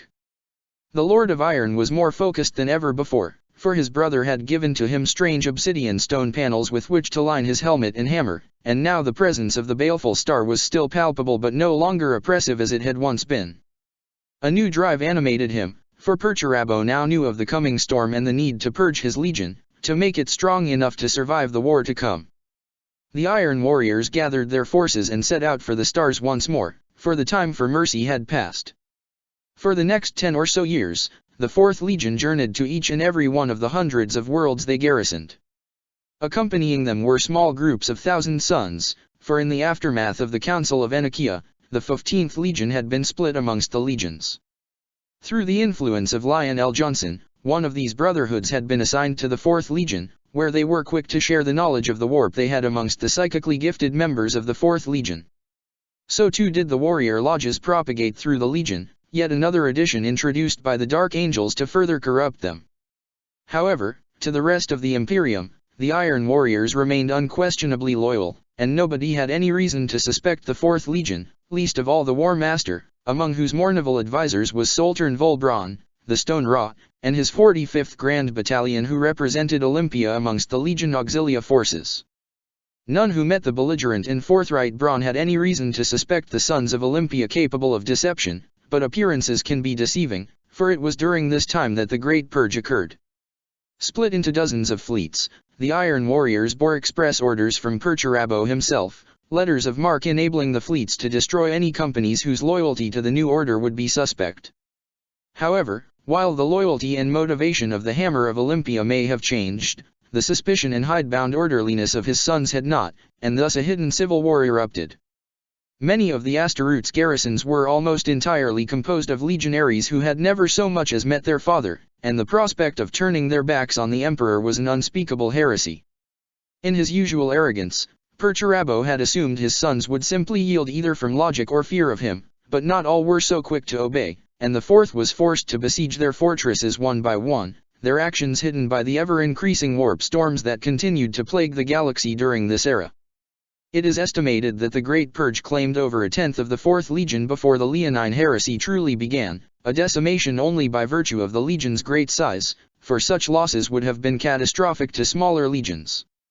Nonetheless, within a decade of the Council of Nicaea, the Iron Warriors stood united behind their Primarch, ready to carry out his orders without question. Thus when the Lion called his brother to his side at the world of Davin, the Lord of Iron was quick to muster his entire legion, over 150,000 Astaroths in total, to march in the place of honor provided to them in a new grand triumph whose scale rivaled if not exceeded that of Olaner 13 years before. After standing by the Lion's side, Perturabo and his sons set out to bring the galaxy to heel, one way or another. Their vast fleets moved in a southwestern thrust, a sledgehammer aimed straight at Terra. No fortress could bar them for long, and every fleet was swatted aside by their sheer numbers, for accompanying them was the 13th Legion, the Ultramarines. However, the flighty sons of Gilliman quickly lost interest in their slow but steady advance, and after the Iron Warriors indicated they would not permit any foolish self-imposed challenges designed to increase the challenge of the campaign, they departed. Over the next few years, the 4th Legion pressed ever closer to Segmentum Solar, against the Imperial defense known as Bastion Omega. The sons of Perturabo took grim pleasure in shattering the hastily constructed defenses laid in their path, and the knowledge the Imperial fists, their nominal allies, were also pressing and gave them impetus to complete their conquests ever faster. Perturabo himself remained out of sight on almost every battlefield, his brilliant mind occupied with planning galactic conquest as he devised new stratagems to aid his sons in crushing the Imperium and to outdo his eternal rival Dorn. His fleets split into smaller and smaller groups as time passed. Some were occupied with seizing resources to fuel the war effort, while others destroyed worlds deemed unlikely to yield, while still more abducted the populations of entire systems in an attempt to gain both workers and new recruits for the Legion. Everything was proceeding as he had planned, and the Lion did not stint in praise for his brother, playing to his ego, and thus within several years, Perturabo knew it was time to enact the next stage of his plans. Industrial expansion, the Despotate of Olympia. No longer forced to conceal their true activities, the Iron Warriors were now free to expand as never before. The Emperor's decrees shackled them no longer, the Lion's attention was turned elsewhere, and the Great Purge was essentially completed. Thus those worlds which had once housed garrisons became tributary worlds, their resources drained to transport back to Olympia, a hub for the Legion independent of any Forge world. Collected by roaming fleets, hundreds of systems yielded their bounty to the 4th Legion, and so Olympia prospered as immeasurable reserves of stolen wealth flowed freely. Vast foundations for new fortresses were laid each day, one for each company, every warsmith striving to outdo their fellows on the limited time between deployments, for all the while the heresy raged on. Those companies who could not return to the home world began to do the same with the garrison worlds they still occupied, for the Lion had given them free rein so long as the worlds they occupied were loyal to him. Thus came to be the Despotate of Olympia, an ever-expanding new polity located in the galactic northeast that encompassed hundreds of systems. However, this grand endeavor was not one accomplished peacefully, or even by threat alone. Many worlds refused to yield to the Iron Warriors for a multitude of reasons. Some worlds sought to take advantage of the chaos to declare their independence, but such proclamations meant no more than the empty words of so-called neutral worlds who sought to avoid taking a side. The sons of Perturabo took increasing pleasure in the suffering they inflicted on such worlds, amused at the foolishness of systems which did not understand their place or grasp that their fate was to be as resource providers to the Despotate. Others were loyal to the Imperium, requiring bloody sieges to overcome the loyalist garrisons of Asteroutes or Imperial army divisions, but they always ended the same way, for none were better at such work than the 4th Legion. Had the Iron Warriors devoted their full strength to breaking the Imperium, it seems likely that Bastion Omega would have collapsed far sooner. However, as always, the traitors were their own greatest obstacle, wasting countless men and materiel in fruitless battles against each other, striving to establish their own new imperiums before the original had even fallen. To the northwest, the Blood Angels led by Nasser Ahmed had begun to claim worlds in the name of the Flesh Terror, and so the two legions began to skirmish, for neither side had any interest in resolving their mutual claims through mere words. Though the 9th Legion were better fighters, their skill meant nothing if they could not reach the prepared positions of the Iron Warriors. Hundreds on both sides perished in every one of these engagements, but these were no more than minor brush fires compared to the raging inferno which had engulfed the rest of the galaxy. The sons of Perturabo and the forces of Ahmed could at least respect each other as worthy foes and commanders, but this was not the case elsewhere. Far to the southeast, the Ultramarines had begun to claim the systems adjacent to Ultramar, now girded by the impenetrable wall of the Ruin Storm. The 4th had not forgotten how the 13th had abandoned their brothers and left them to shoulder the burden as they even now pressed closer to Segmentum Solar as they strained against Bastion Omega. In addition, word had quickly swept through the traitor forces of the destruction of the Star Hunters after they had entered Ultramar to aid the 13th in hunting down the Loyalist legions trapped there. Faced with the unreliable and the treacherous, the commanders of the Iron Warriors quickly concluded no one would care if they took these systems back. The Iron Warriors were disgusted by the changes undergone by the Ultramarines, with their defaced armor, hideous ornamentation, and debaucherous cruelties which they inflicted upon the worlds they had seized. This was a war of extermination, neither side offering any mercy to the other despite the fact they were nominal allies under the Lion's banner. The 13th were tenacious foes, always on the move, for they could slip in and out of the ruined storm freely whereas the fourth could not. After several years, the conflict began to bog down, for both sides sought to focus on other fronts, but there were some commanders who were not satisfied with anything less than total victory, most notably Barabbas d'Antioch. Barabbas d'Antioch, master of the Schadenhold. The warrior known as Barabbas d'Antioch was once commander of the 51st Expeditionary Fleet, a rising star in the legion whose particular aptitude for the construction of fortifications quickly won him the Primarch's attention when he was first united with his sons. However, his career quickly came to a halt after the campaign against the Hrud. Tasked with holding part of the Volpa Straits, d'Antioch was left a withered cripple by the time-distorting aura of the Xenos that migrated past him. When Perturabo learned of his disability, he quickly dismissed him from his side, exiling him to the world of Lesser Damantine as part of its garrison. In shame, d'Antioch welded the symbol of the Legion, an iron skull mask, to his own face to hide his disfigurement, and remained out of sight for well over a century. This exile eventually came to an end with the arrival of warsmith Crondel, who had come to ascertain the loyalty of the garrison there. To his surprise, Crondel discovered a massive fortress beneath the surface of Lesser Damantine, the so-called Schadenhold, which had been constructed with the aid of the Ultramarines. However, d'Antioch was done waiting, and with the aid of his partner, Tetrarch Toro Nicodemus, slew Crondel and took control of his forces.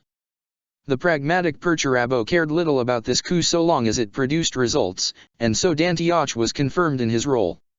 When the Ultramarines began to expand into his region, the warsmith was outraged by the betrayal of his longtime partner Nicodemus, who sought the Schadenhold for his own. D'Antioch swore vengeance against the treacherous 13th, and has remained an implacable foe throughout the heresy. As the Leonine Heresy raged on, and brother fought brother, many lasting grudges and hatreds were etched in the souls of those who fought. The Ultramarines died in their thousands attempting to take Lesser Damantine, the linchpin of the Iron Warriors' defenses in the south, but they never succeeded. However, while they could not corrupt the world, they could corrupt its defenders. Faced with ever greater odds, d'Antioch began to heed the whispers in his dreams, which urged him to continue expanding his underground fortress to new heights of perfection. He became obsessed with crushing the Ultramarines, and would countenance any means to do so, no matter how treacherous. Thus d'Antioch became the only Iron Warrior to ally willingly with the Imperial Fists, and actually became friends with their commander, Captain Alexis Pollux, whose skill at hunting infiltrators made him a valuable partner in clearing out Ultramarine ambushers. However, their partnership could not last, and eventually Pollux left, both to return to duty elsewhere as well out of disgust at what d'Antioch had become. Those who fight monsters should take care not to become monsters themselves, and nowhere was this aphorism more true than in the case of the master of the Schadenhold, who sold his soul to gain the power needed to crush his enemies only to embrace their corruption as his own. D'Antioch's story does not end there, but in the galaxy-spanning war that was the Leonine Heresy, other tales must be told as well.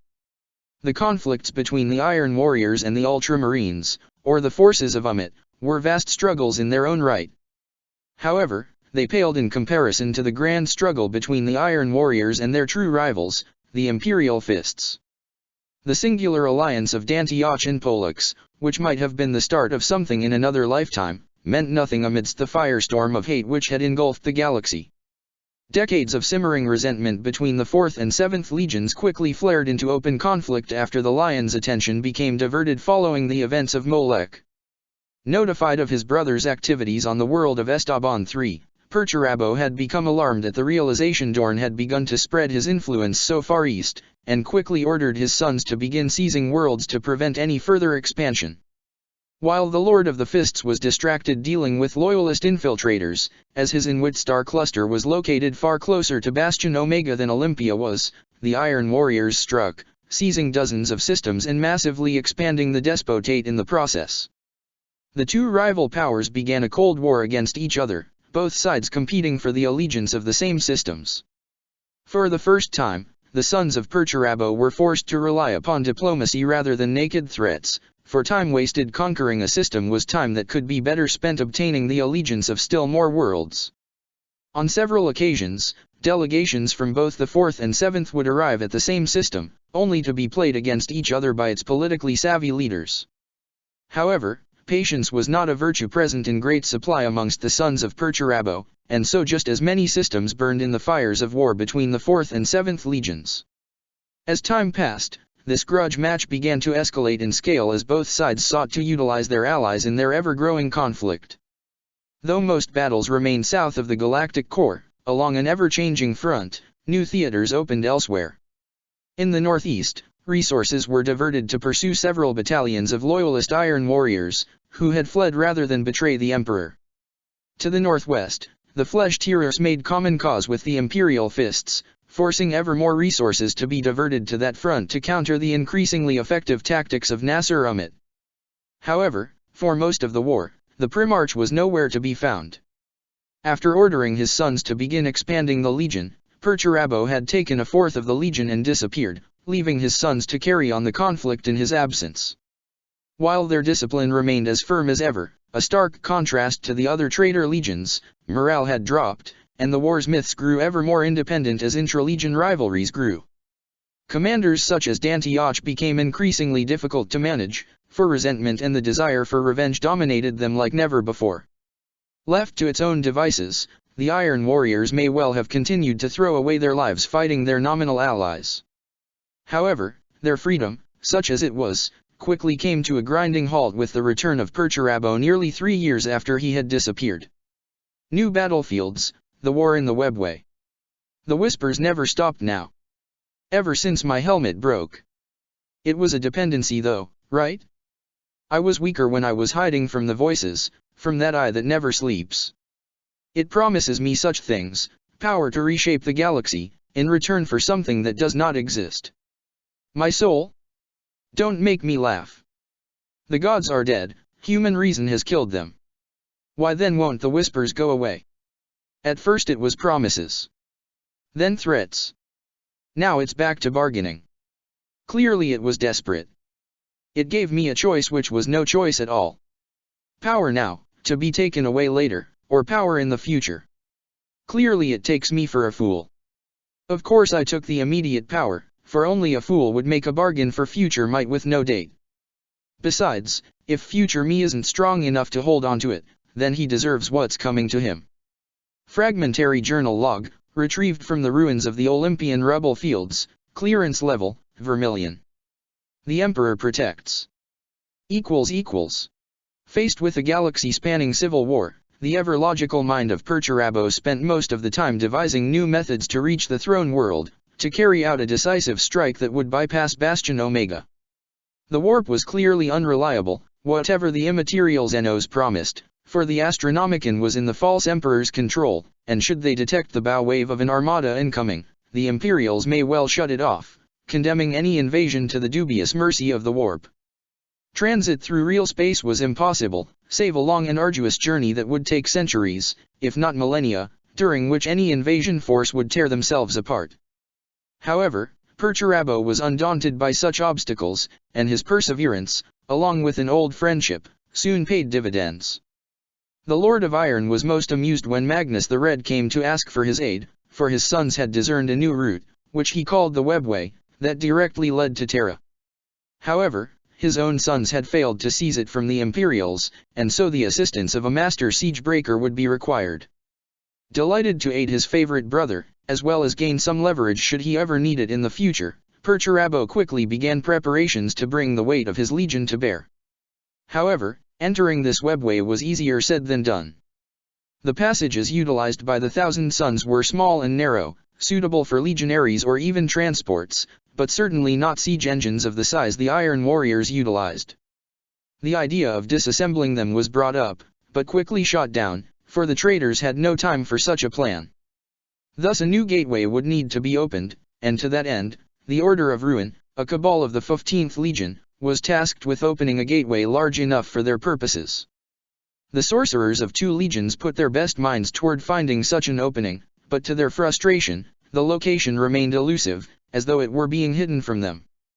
Their work stalled for over a year, during which Perturabo grew increasingly frustrated, both at their lack of progress and the increasing frequency of his dreams.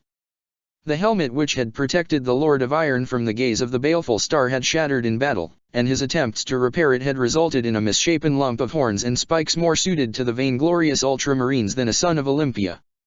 Without its protective aura, and determined to silence the voices, the Lord of Iron struck a deal with some sort of entity, an unknown being whose voice was filled with the clamor of industry. Whatever the case, the entity gave the Hammer of Olympia a single word: Arcus. Combing the records revealed a planet deep in the Ultima Segmentum by that name, and so the Fourth Legion set out on what many suspected to be a fool's errand. Along the way, their vessels came under attack, not by Imperials, or even Xenos, but by the minions of Chaos.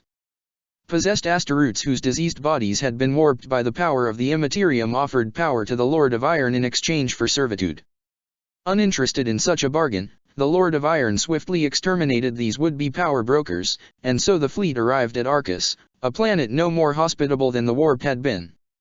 Arcus was a dead world, its oceans black and polluted from the aftershock of the orbital bombardment which had scoured its forests and leveled its mountains. From what existed in the records, the people of this world were primitive and superstitious, their primary belief that they lived above the underworld, a thought which would have amused the legionaries had it not been so painfully literal. As the ships in orbit drilled a hole beneath the crust with precise lance strikes and explosive charges, vast antediluvian structures jutting from the smooth walls of a borehole were revealed. Just who built these cyclopean foundries was unknown, but their span was more than large enough to accommodate the vast war machines brought by the Fourth Legion. Down and down into the waiting dark the legionaries of Olympia marched, silent save for the metallic clank of their boots. To their credit, they did not hesitate to enter the bowels of this alien world, where deep inside, the sorcerers of two legions conducted a vast sacrificial ritual to reopen the gateway which they had found.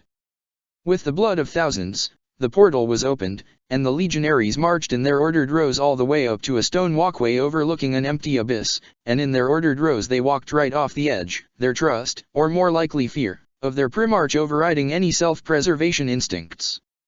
Many were never seen again, the passage claiming a toll, but the rest arrived intact in the featureless crystalline hallways. Once inside, the legionaries began their march, trusting in the sorcerers of the Thousand Suns, who had had experience in the strange realm of the webway, to lead them where they needed to go.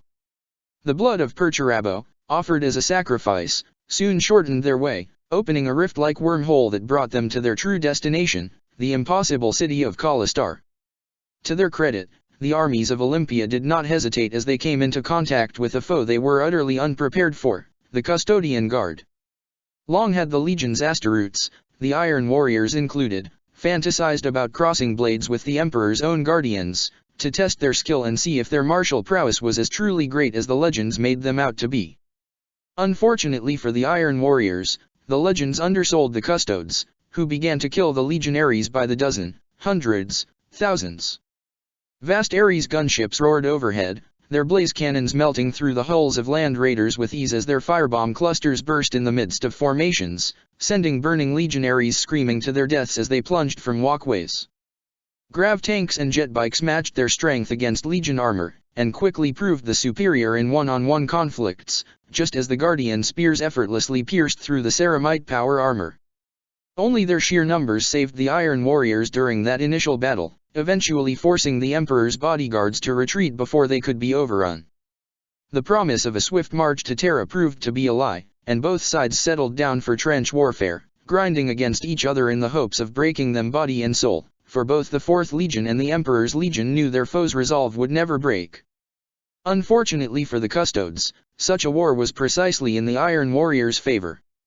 Though no legionary could best a Custodian in single combat, their sheer numbers meant they didn't have to. After seizing an outlying portion of Kalistar, the Fourth Legion quickly transformed it into a veritable fortress, from which they could launch their attacks across the myriad tunnels leading in and out of the impossible city. Perturabo directly oversaw this campaign, directing and moving his armies of legionaries and titans as though they were pieces on a regicide board, slowly bringing his superior numbers to bear. The losses the Fourth Legion suffered to take the impossible city were truly staggering, tens of thousands of legionaries falling over the course of years, their bodies ground into the wraithbone streets and walkways as the noose tightened ever closer around the Imperial defenders.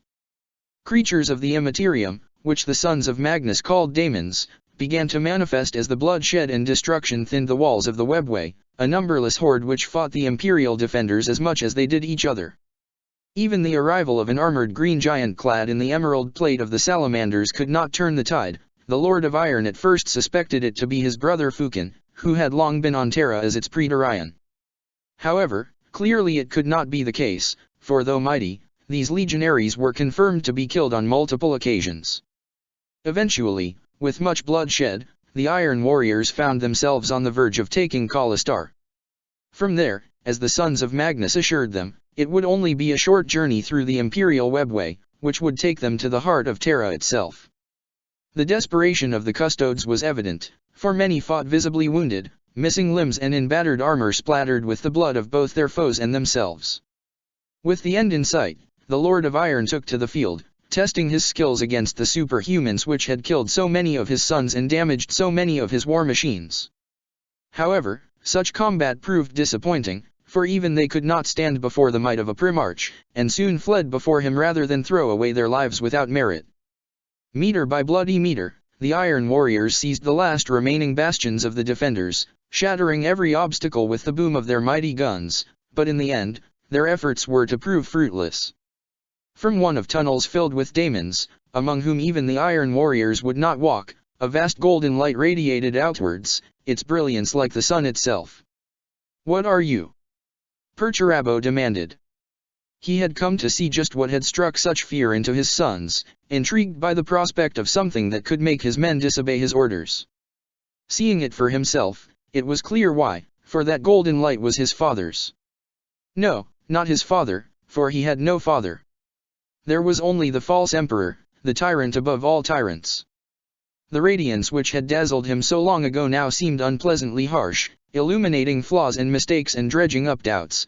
Those chinks in his mental armor which Perturabo had not even realized were still there. That wasn't what was before him now though.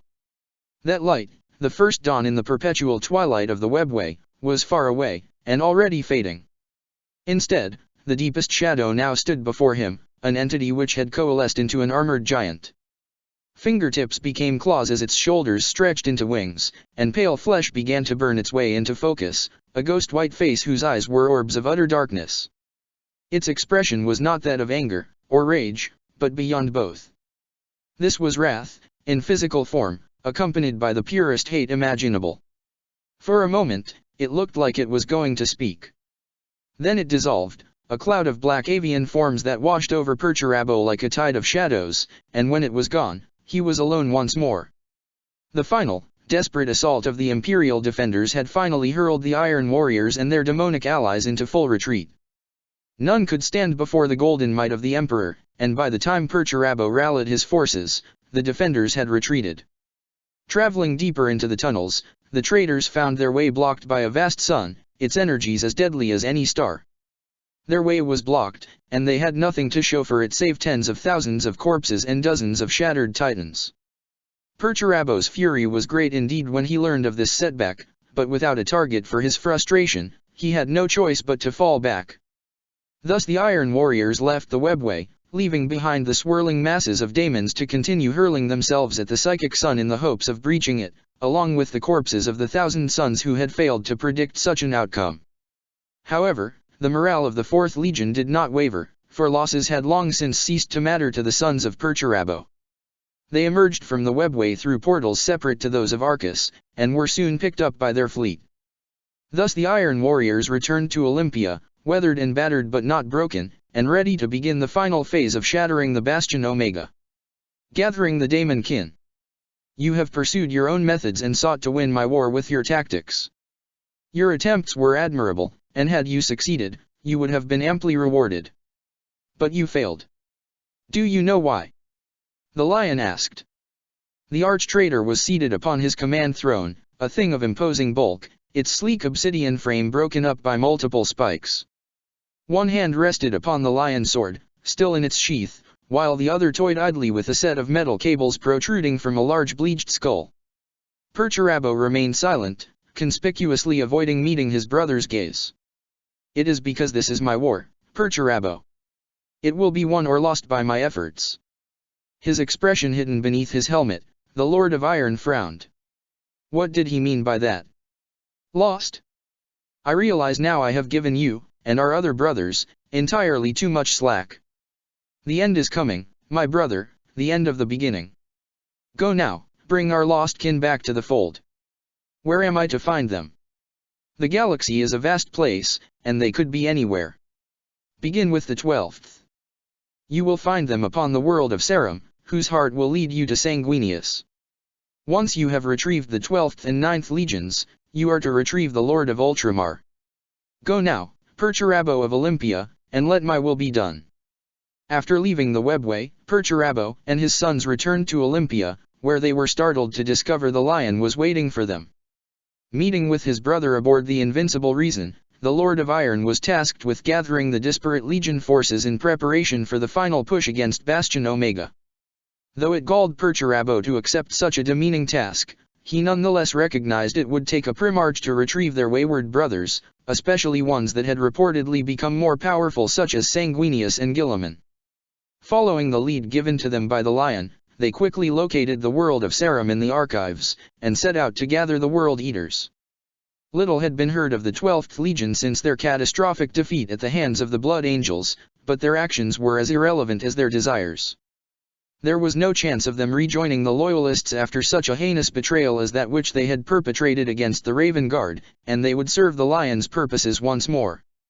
In truth, it disturbed the Lord of Iron to contemplate the fate of the 19th and the 12th, for if the Lion could so casually twist both friend and foe against each other, what else had he done that Perturabo wasn't aware of? In addition, that shadowy warrior from the webway was an altogether different concern, one which kept Perturabo up at nights struggling to devise a contingency plan. This entire war had thrown his assumptions out of the metaphorical window, revealing all manner of new threats he had not been prepared for, something not at all reassuring for one as paranoid as the Lord of Iron. Thus many weeks later, when the fleet broke from the warp above the world of Sarum, the Lord of Iron had crafted a new force with which to defend himself, the Iron Circle. Iron Circle. The Mechanicum of the 30th millennium had access to far more variants of automata than have survived to the present day. Some designs have simply been replaced, improved upon by more venerable designs derived from STC fragments, while others have been mothballed for cost-efficiency purposes, while still others have been lost forever when their forge worlds of origin were lost in one way or another.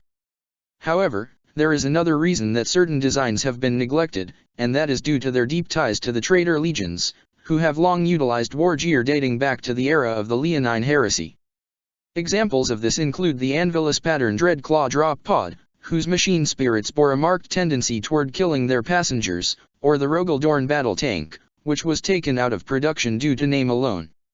However, perhaps one of the greatest examples of this was the Domitor-class battle automata.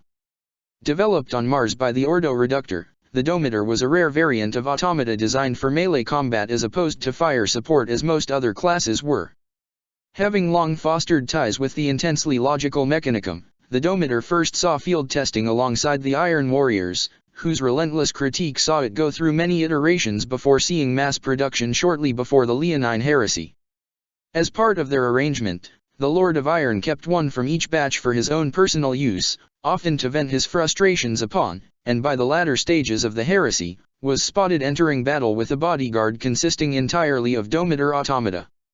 These were known as the Iron Circle, and bore graviton mauls, towering battle shields, and Olympia-pattern bolt cannons, with which they coldly eliminated each and every foe foolish enough to cross the Lord of Iron. After the heresy, the Domitor was quickly phased out in favor of the Arlatox class, an older and more reliable variant designed on Xanadu whose machine spirits were less temperamental. Located perilously close to the Maelstrom, the planet of Sarum was fairly unremarkable, clad in the same gleaming steel and bronze as other forge worlds. Regardless of whether the World Eaters were there or not, for there was no sign of the 12th Legion, not even a fleet, Sarum would be a useful target for replenishing their resources, which were running dangerously low by that time in the Leonine Heresy. As the years of war had dragged on, the Loyalist dogs had adopted all manner of desperate tactics in order to slow the traitor advance, and none were quite so effective as targeting their supply lines. The Iron Warriors were particularly vulnerable to such attacks based on their sheer size, and regardless of their deployment, the Grand Battalions were perennially low on equipment and ammunition. However, The one tool they had in abundance aside from bodies were energy-based weapons such as lances, and so the fleet freely let loose against Sarum's meager orbital defenses, swiftly sending the bulk of it crashing down to the burnished plains below. Fortunately for the tech priests of Sarum, their expertise and facilities were more valuable intact, and so their world was spared the usual orbital bombardment. Thus their skies were filled with a different type of steel rain as thousands of drop pods began to rain down upon the Forge world, the legionaries emerging armed with storm shields and melee weapons. While the tech priests may be too valuable to kill, their minions certainly were not, and so the streets ran red with blood and oil as the 4th Legion mercilessly vented their frustrations upon a population helpless to stop them. However, their rampage came to an end when a new foe emerged to take them head-on, the Butcher Horde. Emerging from hidden tunnels that led deep beneath the metal surface of Sarum, hundreds of savage monsters burst forth, killing and maiming all in their path. They were mutant abominations, their flesh-metal skin as hard as adamantium, bellowing mindless war cries over the roaring of chain blades and the crackle of power fields emanating from the many spikes jutting from their bodies. Perhaps from a range, the Iron Warriors may have had a chance to down this new foe, but up close they stood no chance. These mutilators, as some overheard them called courtesy of garbled Vox transmissions, were their superiors by far in close quarters combat, shrugging off the desultory blows sent their way before striking back with their ever-changing weapons, and soon the 4th was pressed into full retreat. This had the unintentional side effect of revealing the first weakness of these mutilators, their slow speed. As this and other information began to pour into Perturabo's command center aboard his personal transport Tormentor, the Lord of Iron began to devise a plan to counter these abominations. Following swiftly issued orders, the Iron Warriors began to retreat toward their Primarch's location, funneling the mutilators into ever-narrowing corridors which slowed them down while scouts observed them, gathering combat data and pinpointing new strategies on their strengths and weaknesses. As Perturabo's plan began to bear fruit, a disconcerting revelation crept over the 4th Legion as they began to notice a most disturbing detail about these mutants. Beneath their coils and sinews of living weaponry, scraps of white and blue plate jutted out. It soon became apparent that the mutilators were none other than the World Eaters they had come to Sarum to find. Reports about a possible leader eventually materialized, for the scouts had located a mutilator whose size was far greater than the rest of the Butcher Horde. In response, the Tormentor lurched into motion, moving to an open plaza to face the mutilators. Behind it marched the reformed ranks of the 4th Legion, who rallied around the unstoppable might of their Primarch.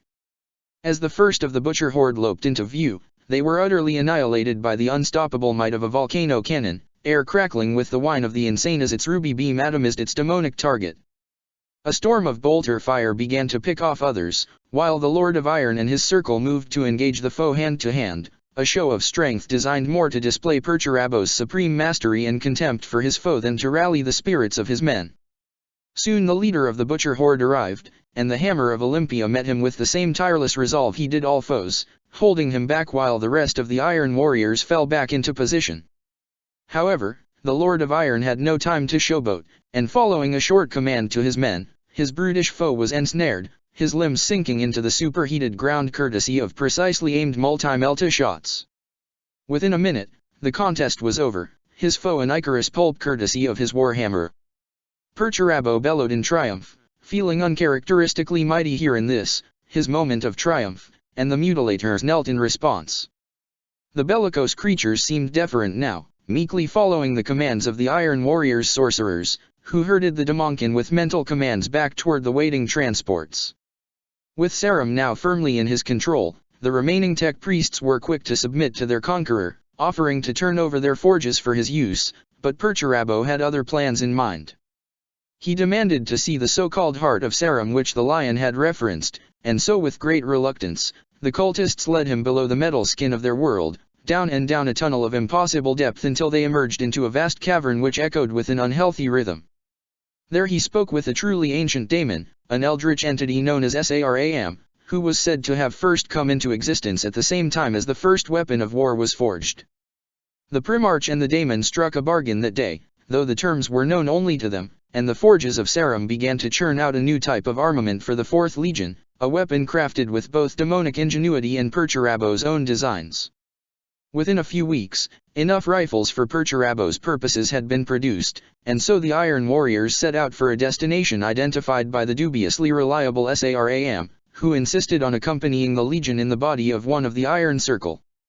Though such a perversion of his creations disgusted him, the daemon's knowledge was too useful to leave behind, and so Perturabo allowed it.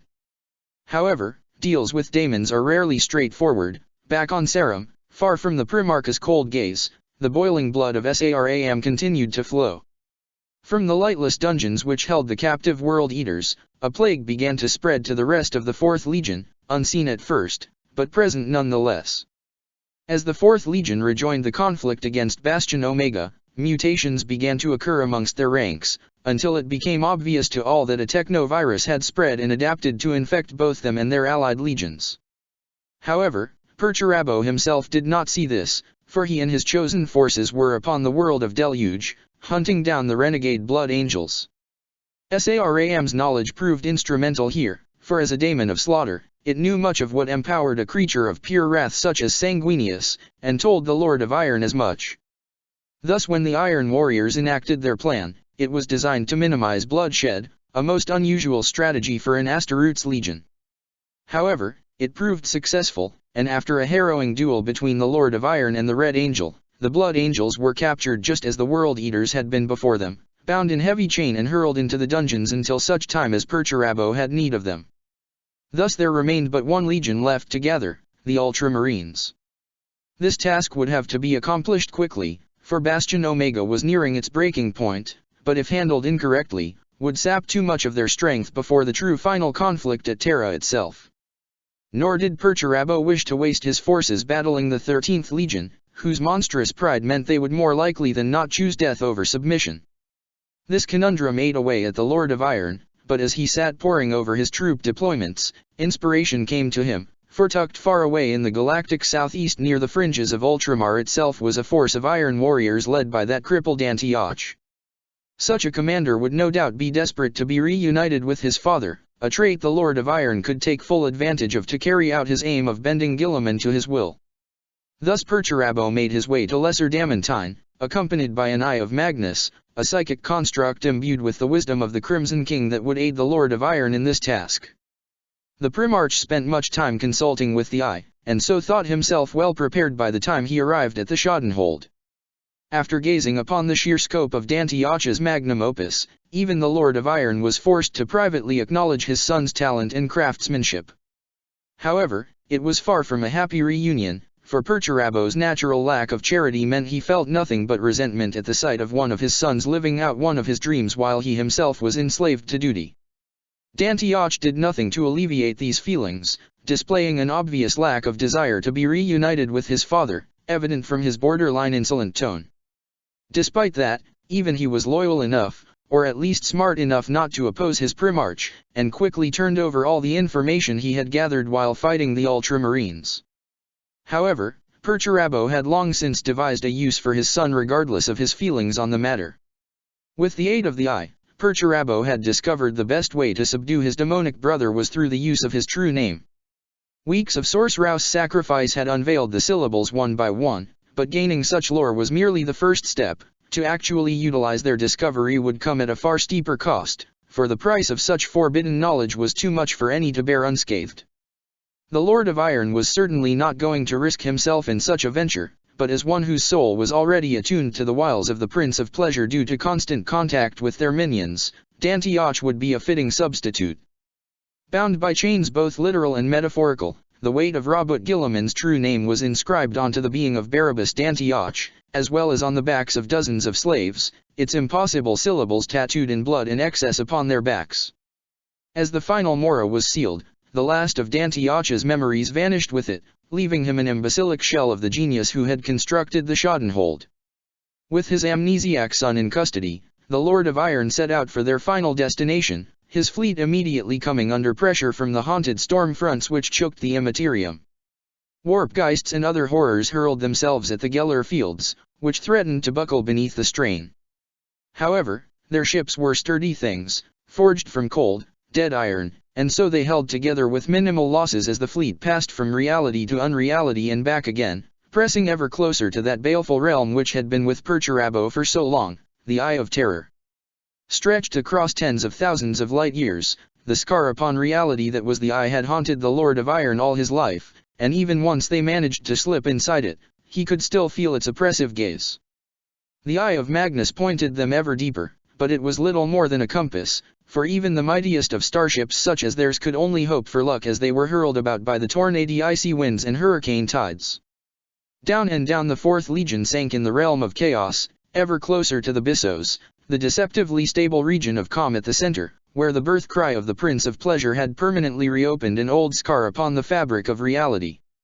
As the first of the ships floated over the edge and began to fall down further, Perturabo gave the order, and the engines roared to life, lurching most of the fleet out of its grip and into its orbit, though of course such a metaphor gives only the barest idea of what truly occurred in that realm of chaos. Now in the deepest recesses of the Eye, the Iron Warriors were able to move more freely, and they followed the lead shown by the Eye of Magnus. They passed dozens of worlds, all dedicated to the Prince of Pleasure, to which even the lethargic amnesiac Dantioch showed awareness, locked away as he was in the heart of Perturabo's flagship. In other cells, the Blood Angels screamed and thrashed, infuriated by this realm dedicated to their patron's eternal rival, their howls joined by those of the Red Angel, who roared his fury alone in his labyrinth prison. However, the comfort of prisoners was definitely not on the mind of the Lord of Iron and his chosen sons as the fleet finally arrived at their destination, the world of immortal sorrows. As they began to disembark, the Iron Warriors could not help but recognize this realm was far from what they had expected. Rather than a planet full of adoring slaves, Guilliman's sanctuary was a gloomy, morose realm, more suitable for one such as Fulgrim. Accompanied by a battalion of his sons, who were there to defend Dantioch and his slaves, Perturabo and his men marched through shattered palaces filled with sighs and weeping, boots crunching on crystalline stones that wailed as they cracked. Spindly-limbed Yildari statues were everywhere, each subtly defaced in a way that no doubt mocked their creators, while the architecture itself was an affront to human aesthetics in general. The feeling of being watched was stronger than ever, but Perturabo ignored it, and soon came to the heart of the palace. "Plus hello, Bo," and came a sibilant voice from a mound of flesh atop a divan. The Lord of Iron remained silent, despite this obvious attempt to rile him up, something which obviously annoyed the creature. The towering lump began to melt and reform, revealing two beings entwined in a lover's embrace, squirming and shifting in ecstasy. The first was obviously Guilliman, his ornate armor instantly recognizable. The second was Calliope, who wore the dress she was wearing on their wedding day so many years ago. Perturabo's jaw tightened, but otherwise gave no outward reaction, and with a sigh, the two beings stopped cavorting, staring at him in disappointment before merging together to leave just Rabut once more. "The lion demands your presence, Rabut. You and your sons will come with me. Plus as the pain sweeps through, it makes no sense for you." Plus came the sing-song reply. Plus eager little Bo, always ready to be a slave to his betters. "Part of me wants to go with you, for our dear brother always gives us such interesting toys to play with." Guilliman smirked as the bauble he held transformed into Jagatai Khan's head. Perturabo remained silent, to which the Lord of Ultramar's expression quickly turned to a frown. "However, before I go anywhere, I need to make sure they won't break too quickly. Time for a new game. My old toys will fight my new toys. Let's dance, Bo Plus." As expected, the Lord of Ultramar refused to come quietly. The battalion of legionaries opened fire, shredding the daemons which began to stream out of other rooms of the palace, while the Lord of Iron began to desperately block his brother's blows. Here in the realm of his patron, Guilliman was far stronger than he had anticipated, a towering giant who smashed him to the ground again and again. If he hadn't been toying around, Perturabo may well have died there that day, alone and unmourned, but such was not to be, for he had come prepared. As the first Mori of the true name was coughed into being with a mnemonic splatter of gore, Guilliman staggered as if struck, while Perturabo began to sweat promethium. More syllables rang out, each coming in quick succession, and suddenly the roles were reversed, the Lord of Iron pounding his screaming brother into the ground with mighty swings of his black stone-tipped hammer. By the time the last syllable ground its way into existence, Dantioch's mouth was a gory mess, the equal to the ugly pulp on the ground that was Rabut Guilliman. The last of the slaves were dead on the ground along with a few dozen of his sons, sport for the few surviving daemons, but the Lord of Iron did not care, for he had what he came for. The surviving Iron warriors returned to their ship, hurling their unwilling captive alone into a warded cell, for to his disappointment, there were no other ultramarines to be found on the world of immortal sorrows. The Iron warriors bullied their way out of the Eye, once more following the directions of the Eye of Magnus, which faded out of existence as they returned to real space. As they journeyed across the galaxy to rendezvous with the Lion, auspexes picked up echoes in the warp, and it soon became clear they were being shadowed. However, it seemed none were foolish enough to assault a vessel with 3 Primarchs aboard, and so Perturabo arrived safely at the world of Paramarvi, where his sons had been continuing the war against the Loyalists in his absence. The Invincible Reason arrived soon after the last Loyalist resistance had been snuffed out, and the Lion congratulated the Lord of Iron for reigning in their willful brothers. However, Perturabo couldn't help but notice how his brother seemed wary of him now, ordering him to take the nearby Beta Garmin cluster, the final obstacle on the path to Terra. The Lord of Iron agreed, and so the Lion departed, leaving his brother with a warning to keep Sanguinius and Guilliman on short leashes. Left to wrangle the 2 living forces of insanity his kin had become, Perturabo began to wonder, not for the first time, whether this war might be better prosecuted under his command rather than the Lion's. Conquering the cluster, Titan death at Beta Garmin. As both a practical strategic decision as well as a reward, the Lion named Perturabo commander of the drive against the most substantial of the Imperial defenses that still remained to bar their advance on the solar system. Nearly 600,000 Asteroids were placed under his command, though a substantial portion were already his men, for the Iron Warriors were one of the few legions not operating under half strength by this stage of the heresy. In addition, the full might of the Titan Legios was given over for his use, for scouts had reported a buildup of Loyalist Titans that their might would be required to counter. Thrilling in the authority and power he had been granted, the Lord of Iron was quick to create an attack plan, hurling his forces headlong into the meat grinder, for the Lion had made it abundantly clear he required this system taken, one way or another. Thus did the traitors descend upon the Beta Garmin cluster like a swarm of locusts, battering aside the Loyalist defense fleets with all the subtlety of a sledgehammer. To each of the 5 systems which composed the cluster descended an entire legion, carefully positioned to avoid fighting alongside their nominal allies, for the Lord of Iron knew full well how tentative their alliance had become, not least of which the 9th and 13th legions, who only served by virtue of the power the 4th held over their Primarchs. For over a year, the 2 sides clashed, thrusting and counter-thrusting as they felt each other out in the hopes of finding a decisive weak spot to which they could deal a decisive blow. The traitors were everywhere all at once, for the various legions and Titan monoplees were present in such great numbers as to assault every defensive emplacement simultaneously. His near-limitless reserves and lack of supervision afforded Perturabo the chance to delegate his authority, using this time instead to prepare for the offensives to come. For most of the campaign, the Lord of Iron was not even present, allowing his sons to command while he remained aboard his flagship, planning out the solar war using miniatures. Left in the hands of lesser commanders, the Beta Garmin cluster was convulsed in war, the white-hot center of a firestorm of countless other conflicts. A vast net had been cast across multiple sectors, tying down Loyalist reinforcements from coming to their companions' aid. One such skirmish occurred upon the world of Lutheran Tyre, a mustering world which saw the 4th Legion clash with the Death Guard. The mechanized siege guns boomed ceaselessly for weeks, shattering every fortress around the defenders' heads, but any hope of an easy victory was quickly torn away when the 14th unleashed the local wildlife, hideous creatures known as ambules, who rose up in countless numbers to swarm the primary landing sites. Thus did the siege grind to a halt as the sons of Perturabo were forced to turn their attention toward clearing their camps. Similar scenes played across dozens of systems, turning what might have been a swift victory into a war of bloody attrition. Thus was the traitor strength hurled in piecemeal as its commanders bickered and vied with each other for supremacy, seeing only limited successes derived mostly from their superior numbers which they maintained throughout the conflict. However, it did not seem as though the Lion cared, for no words of censure ever came regarding their progress, and it was only the arrival of another Primarch that warranted Perturabo's actual involvement and attention.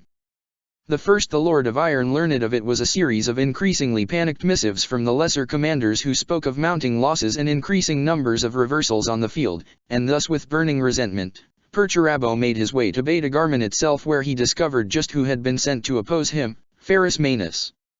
He and the Gorgon had never been overly close, for Manus had been found far earlier than he had, and the repeated comparisons of their names and mutual skill for destruction had only made them rivals, not friends.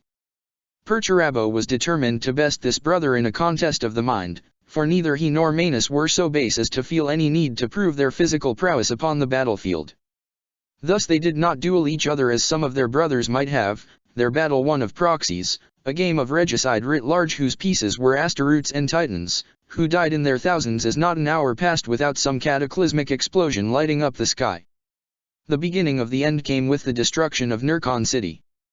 Growing tired of the interminable deadlock, the Lord of Iron decided to indulge his commanders, and shifted tactics. Under the leadership of First Captain Foryx, infiltrators bypassed the towering walls under the cover of the greatest bombardment yet. Once inside, they planted charges, overloading the void shield generators and creating a catastrophic chain reaction which saw the city leveled and dozens of Titans from both sides crippled. On Beta Garman 3, Triarch Kroger, who had risen to his lofty rank after the unfortunate incapacitation of Barrosus, led 8 daemon-possessed Titans as well as dozens of fresh god engines from the Legio Solaria against a narrow front which forced the last remaining Loyalist Titans to maneuver to repel them, clearing the way for his heaviest guns to bring the Loyalist stronghold crashing down.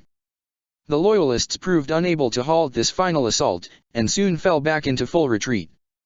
However, the Lord of Iron was far from happy, for it had used up vital time that could have been better spent planning for Terra and beyond. In addition, barely a tenth of their Titans had survived the battle, an appalling casualty rate even by his standards, which was only matched by the nearly 100,000 of his sons who had fallen as well. Over the next few months, the Iron Warriors scavenged the Beta Garman cluster for all the resources it could yield. Perturabo himself journeyed to meet with his brothers upon the world of Versagen along with the unwilling Guilliman in tow. The Battle King of Ultramar had had his lead slackened enough to take part in the conquest of the cluster, but now that the battle was ended, the chain had been yanked that much tighter again. Dantioch still remained an idiotic shell of his former self, but his usefulness was undeniable, and so he came along to meet the lion. The arch-traitor duly congratulated his brothers, inviting them to take part in the festivities he had planned to occupy the legions until the time came for the final push. Thus the Iron Warriors began to trickle into the Alpha Centauri system in their countless thousands, their ships forming an iron heart around which the traitor armada began to form. As they did so, the Lion sent his brother a missive, asking him to come meet with him upon Versagen itself, where a vast fane came to dominate the landscape, constructed by the hated 7th Legion. Suspicious but hopeful, the Lord of Iron agreed, and was gratified to learn he had been placed in charge of the Solar War, though with a few caveats. "What do you mean the rest of the legions won't be joining me?" Perturabo complained. "Allow me to clarify. You may have a portion of my legion, the 3rd, the 15th, and your own sons of course, to aid you in breaching their initial defenses. The rest will be joining Dorn and myself. Surely the mighty hammer of Olympia can handle Fukin's ramshackle barricades on his lonesome." "Of course I can, that's not the point. Why are Fulgrim and I left to shoulder the burden? You and I both know Magnus won't be there, we haven't seen him since Davin. The Crimson King is a nuisance at best and a liability at worst. It is better for both of us that his attention and scheming are pointed elsewhere.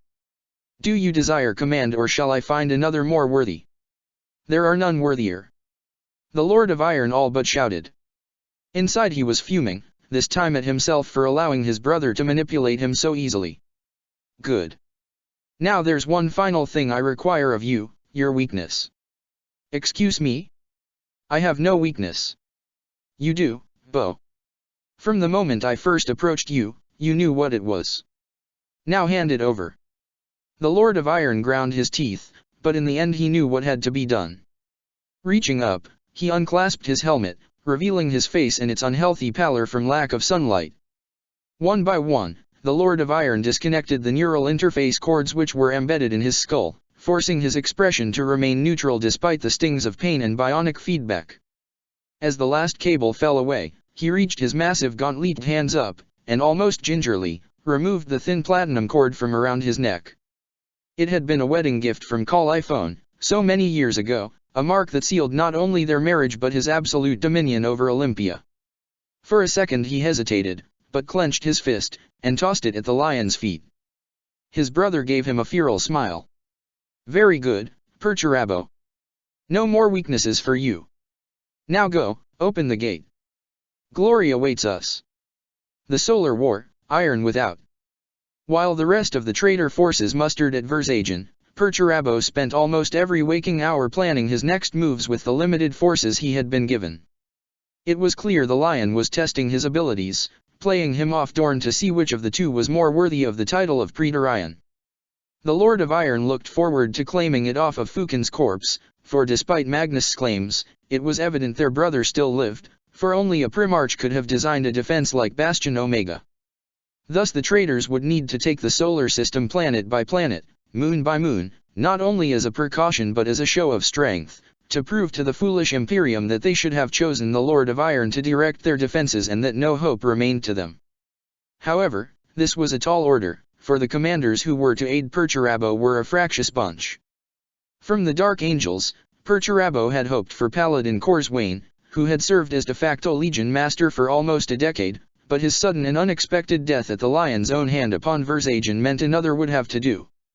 According to his trident advisors, Master of the Deathwing Halgwyn was an aggressive man, who demanded immediate action and did not hesitate to throw around his experience, having survived all 3 Rangdan genocides, as well as his father's name to get the job done, though it seemed he had the sense to refrain from utilizing the latter against a Primarch. Halgwyn was the exact opposite of a Forgomon the Fate-Woven, an almost ethereal son of Magnus who seemed to have his head permanently in the warp. Even Perturabo's own presence could barely make him focus or speak clearly. The final member of their group was, despite appearances, the most competent of the 3.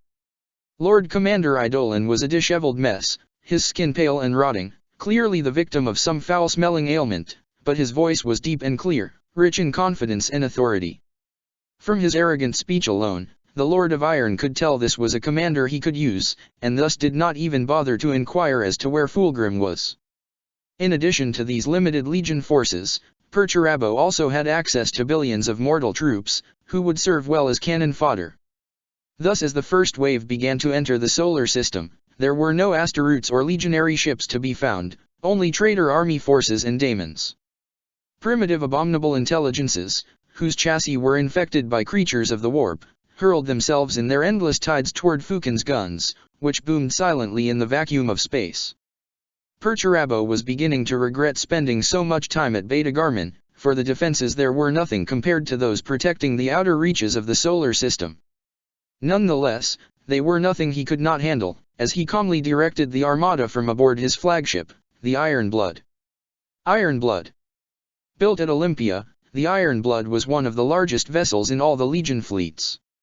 A Gloriana-class battleship, it was capable of annihilating entire lesser fleets on its own, its firepower rivaled only by the grandest craft such as the Vengeful Spirit, Eternal Crusader, or the Invincible Reason, though of course even it did not match up to the Titanic Phalanx, yet another sore point between the Lord of Iron and his brother. Perhaps the most unique feature was its complete lack of windows and viewports, even on the bridge, instead relying entirely upon sensors. Such a design speaks volumes about the Lord of Iron's paranoid and cold mind, for while technically he was correct that such ornamentation was a tactical weakness and that the vast distances of space meant windows were pointless, it was still a feature common to almost all human designs, and to lack them made his flagship appear inhuman. As the first wave died in their thousands, the second wave began to emerge into reality. At the chthonic gate of Pluto, Halgwyn's forces had demanded to be the first to arrive, an honor the Lord of Iron had yielded without comment, while at the Elysian Gate, Lord Commander Eidolon oversaw the Emperor's Children flotilla as it clashed with the Death Guard who defended Uranus. Iron Warriors' vessels remained interspersed throughout the fleets, mostly those who had failed and would atone for their sins with either death or glory.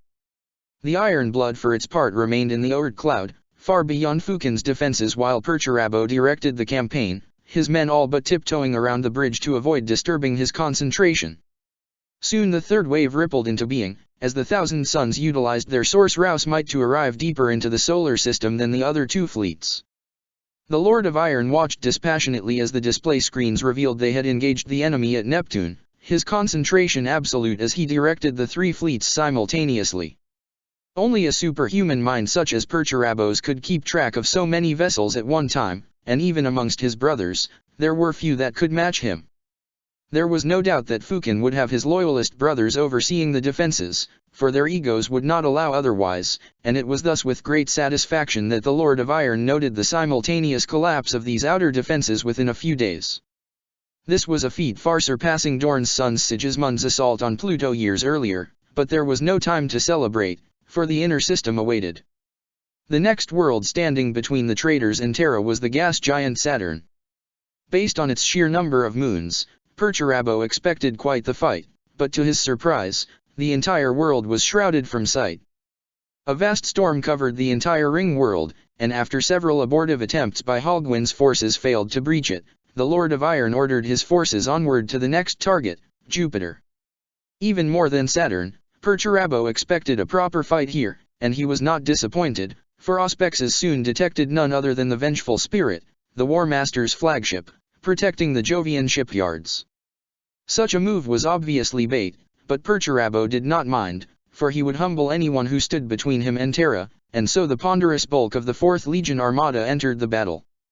Shots began to rain down from all angles as the first landing craft touched down upon the first few moons, and the Iron Warriors began to battle with the Sons of Horus who sought to hurl them back from their landing sites. Days turned into weeks as the two legions ground each other down, but as always, the initiative was firmly in the Lord of Iron's grasp. From the beginning of this conflict, Perturabo had known full well time was a limiting factor. Not only were his forces likely to turn upon each other given the chance, but loyalist forces were a mounting danger, especially those legions which, according to reports, had slipped from the prison of the ruined storm and were headed his way. Thus the Jovian landings were no more than an expensive diversion designed to sap the loyalist strength while the Thousand Suns completed their rituals on Jupiter itself. Though he was not privy to the exact methodology by which they worked their craft, Aforgomon's efforts spoke for themselves as the great red spot transformed into a fiery lidless eye, uncomfortably similar to the one which had haunted the Lord of Iron all his life. Tens of thousands of new vessels spilled into reality, the rest of the traitor armada which had not been present. The new combined fleet swiftly hurled the loyalist forces into full retreat, harried all the way by the legions of hell. On and on, away from Jupiter, through the asteroid belt, past Mars, and all the way to Luna did the loyalists flee, but they could not retreat forever.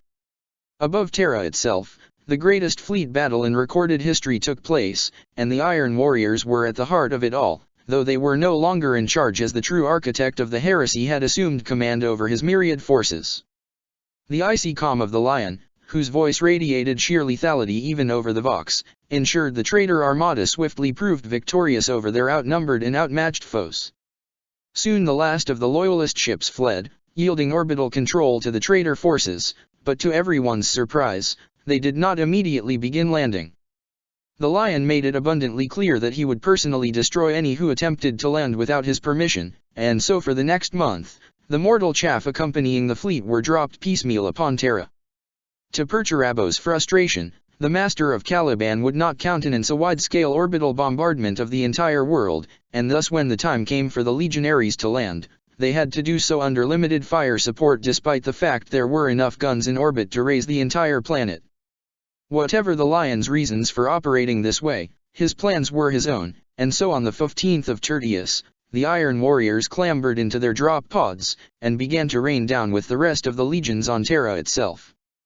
The next few days were a blur of hatred and bloodshed unlike any previous campaign the Fourth had ever fought, for the stakes here were higher than ever before. The Salamanders had been absent for most of the heresy, busy as they were fortifying Terra, and so the Iron Warriors had been free to paint their foes in the worst possible light inside their heads. They were utterly hated for stealing the role of Praetorian away from them, and for the first time, the Fourth fought with a passion more akin to the unhinged sons of Sanguinius than with the cold professionalism they were known for. Down and down through the trench-choked expanses of the Katabatic plains and into the congested backstreets of the urban sprawl around the outer palace the Fourth Legion pushed, heedless of casualties in their rush to beat their rivals. However, as the first week of conflict came to a close, and the circumvallations were completed, the Iron Warriors were irritated to note only the Imperial fists were present. It soon became clear the other legions had landed elsewhere, and were busy pursuing their own agendas. What's worse, they were doing so incompetently, and forces soon had to be diverted to aid them, lest they fruitlessly grind themselves away. Even the Dark Angels weren't present, and when Perturabo became aware just how isolated his forces were, he decided to act. Lion! Perturabo bellowed upward at the imposing but empty ramparts.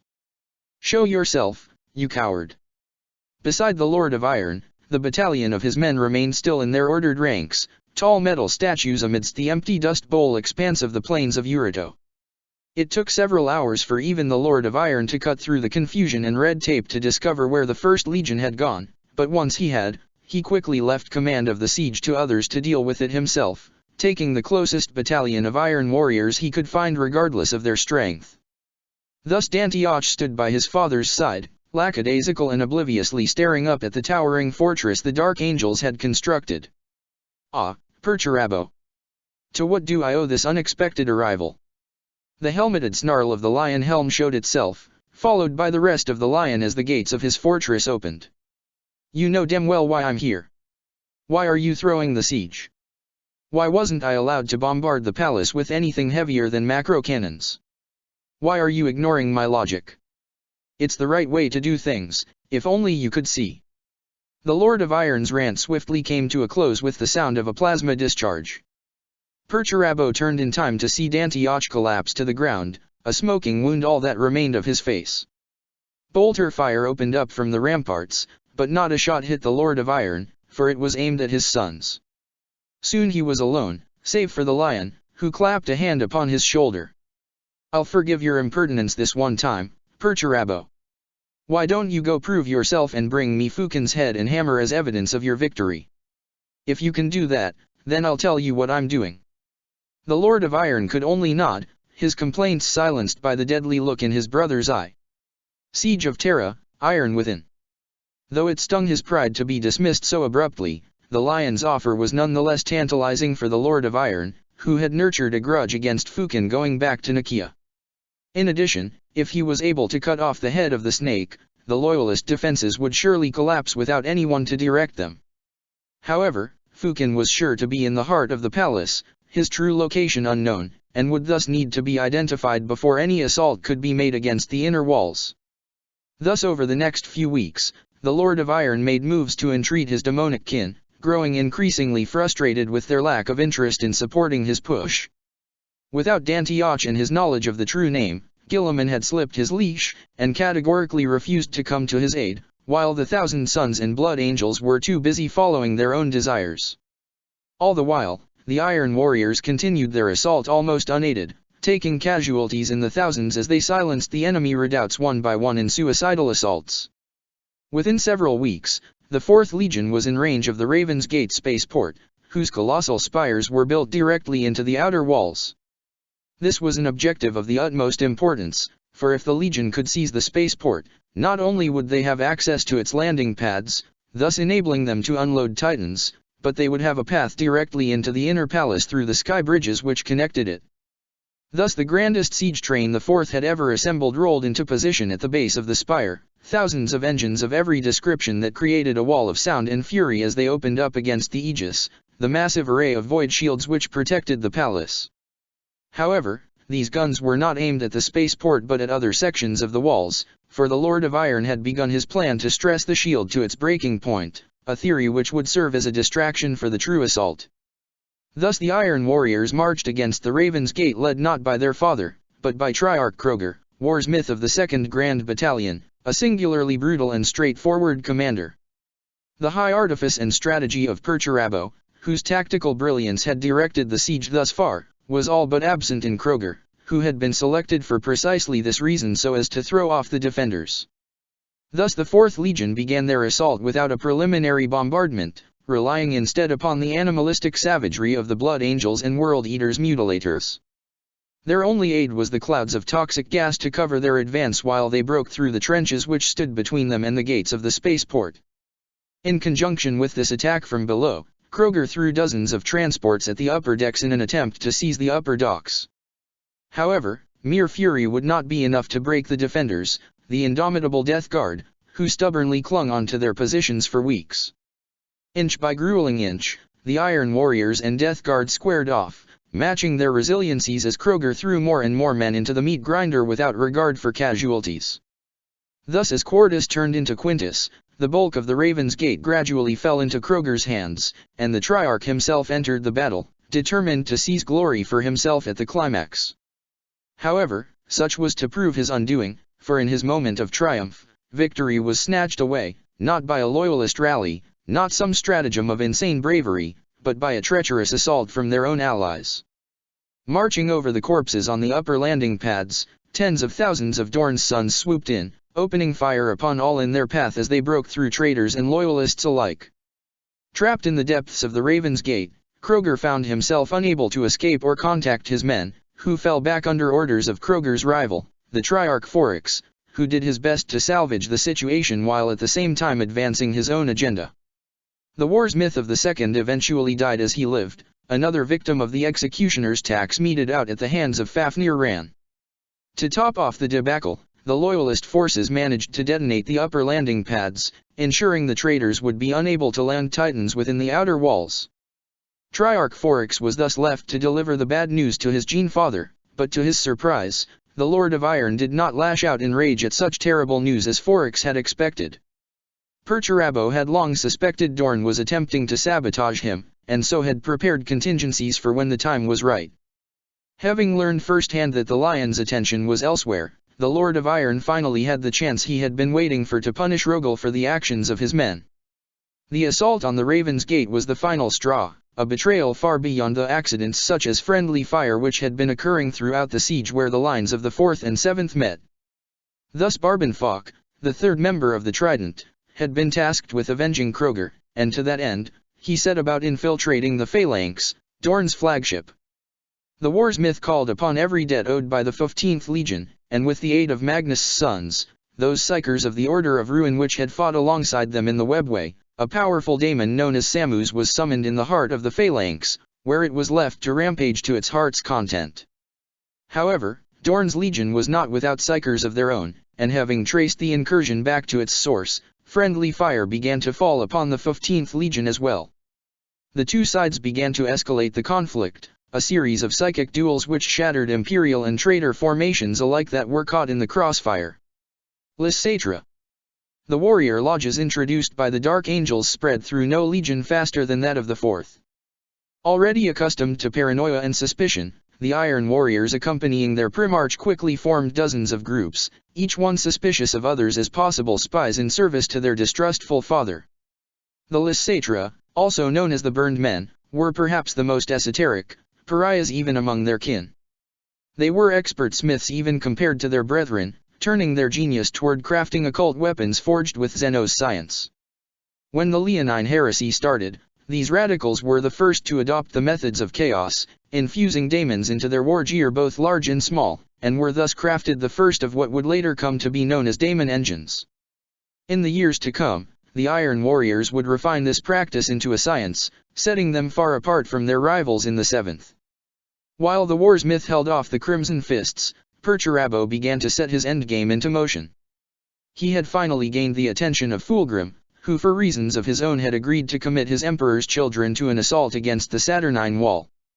This was but the beginning, for the next stroke would come from above, where the Iron Blood and its escorts had finally buelled their way into position directly above the Eternity Wall.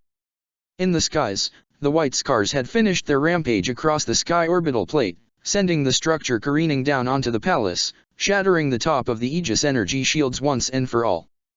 The explosion and wreckage shattered countless lesser inner walls along with their anti-air emplacements, setting the stage for the next assault. Soon thousands of screaming angels descended upon the Eternity Wall on wings of fire, rampaging across the ramparts in berserk fury even as the plague towers of the 3rd Legion began to trundle toward the Saturnine Wall.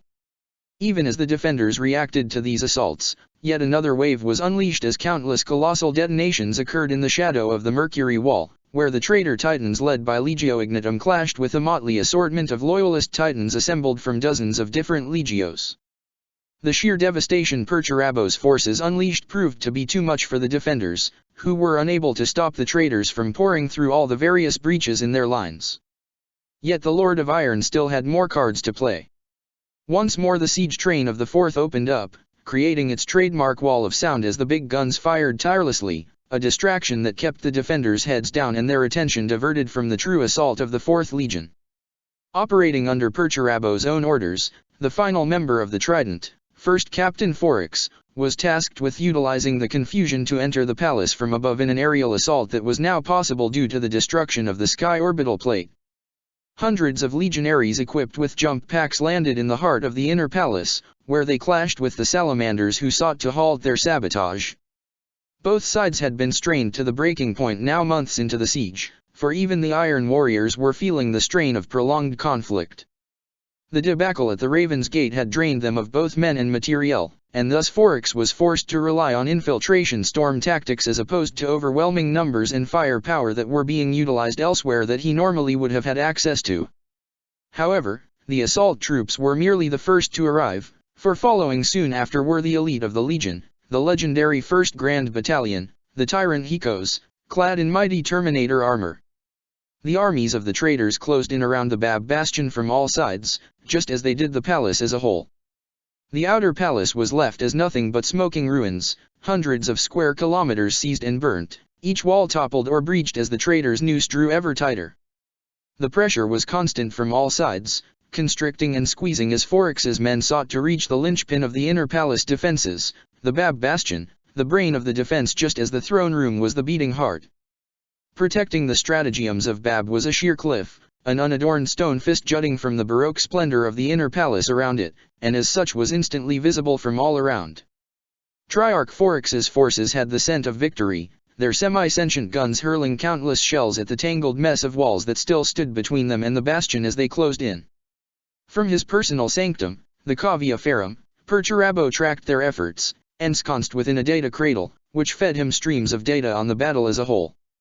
He was constantly aware of the dispositions and progress of all his forces, from those under his control such as the god engines of the new Mechanicum, to those that weren't, including not only the Loyalists but the other traitor legions. As he had anticipated, Perturabo's master stroke had been quickly taken advantage of by leeches and vultures.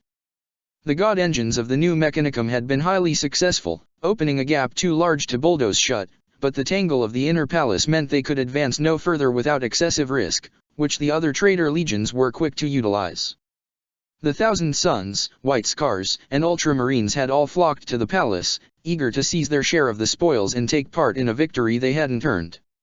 So too had Dorne's bastard sons, who had begun their own push toward Bab, which the Lord of Inwit was no doubt personally overseeing. The entire siege teetered on the edge of a knife, a race between the two first captains, Foryx and Sigismund, who both sought to reach the Bab Bastion in what was their legion rivalry played out in miniature. The seventh had already seized glory from him once, back at the Raven's Gate, they would not do so again. Close behind them was War's Mythfok, determined to slow the fists, all pretense of alliance gone here at the endgame of the Siege of Terra. Such treachery and bloodshed only served to further weaken reality, sanity fraying as countless predators of the Immaterium began to manifest in the heart of the palace itself. Opposing all these forces were the Loyalists, who put up a valiant defense motivated more by vengeance and hate than any real hope of victory. Far away, their reinforcements battered their way through the defenses constructed by the Iron Warriors across dozens of systems. The armies of Lorgar hurled themselves at the meager garrisons which barred their path, and with every day that passed, drew closer to reaching the throne world. When they would arrive was anyone's guess, but that did not stop the Loyalists present from attempting to destroy the traitors before they arrived. Just as he had anticipated, Perturabo's master stroke was constantly on the verge of collapsing under its own weight, a process aided and abetted by his Loyalist brothers. As if to spite him, thousands of iron hands had arrived from somewhere to counter the Third Legion assault on the Saturnine Wall, while the Sons of Horus had emerged to attack the Blood Angels at the Eternity Gate. Even hurling the Berserk Sanguinius at them had done nothing to slow them down, and thus the Lord of Iron was left to mitigate the damage as two legions fell back in total defeat. Ensconced in his data cradle, Perturabo discerned the chaos of the battle, and it disturbed him. What had started as a war between the legions had now become a battle of gods and daemons, of monsters from the darkest myths of old night that had shredded the creed of the imperial truth. The lion remained inaccessible, and legionaries claiming to bear his words now presumed to order the other legions in his name while everything collapsed around them. This was not the cause to which Perturabo had committed his sons, and it would not be a cause for which he would die. Foryx and his men had breached the lower floors of the Bab Bastion after a week of non-stop fighting, but Fukin was nowhere to be found, having no doubt evacuated to some deeper holdout. Now bereft of both a target and support, even Foryx's men fell back rather than die alone and unremembered. Perturabo ignored their complaints, for he had completed his task of breaking the palace walls and Fukin's main command center, proving his superiority once and for all. Ignoring the promises and threats of retribution from their allies, the Iron Warriors began to fall back en masse. "Lord Primarch, the voice of the lion is here to see you." Perturabo didn't react to the message, his mind occupied by the data streams, which had only increased after he had given the order to fall back. Not taking his eyes from the screens, he flicked his hand, which Volbron took as a sign to allow the visitor in. As the doors gently opened, a hooded Astaroutes entered the room, his face hidden even more than his pitch-black power armor beneath long white robes. "Greetings, Perturabo of Olympia. My name is Cypher." Perturabo gave no reaction, so Cypher continued. "By order of the lion, you are to cease your withdrawal. The Iron Warriors must rejoin the offensive." "No." The screens which had filled the Primarch's attention for the past 12 hours went blank, and the Lord of Iron rose to his full imposing height, towering over the undeterred Cypher. "Are you refusing the lion's commands?" Cypher asked. "Yes. This is not a war anymore. There will be no victory at Terra, for either side. Do you think me unaware of the bigger picture? The Blood Angels, Ultramarines, and Thousand Sons have already fled, either in retreat or in pursuit of their own ends.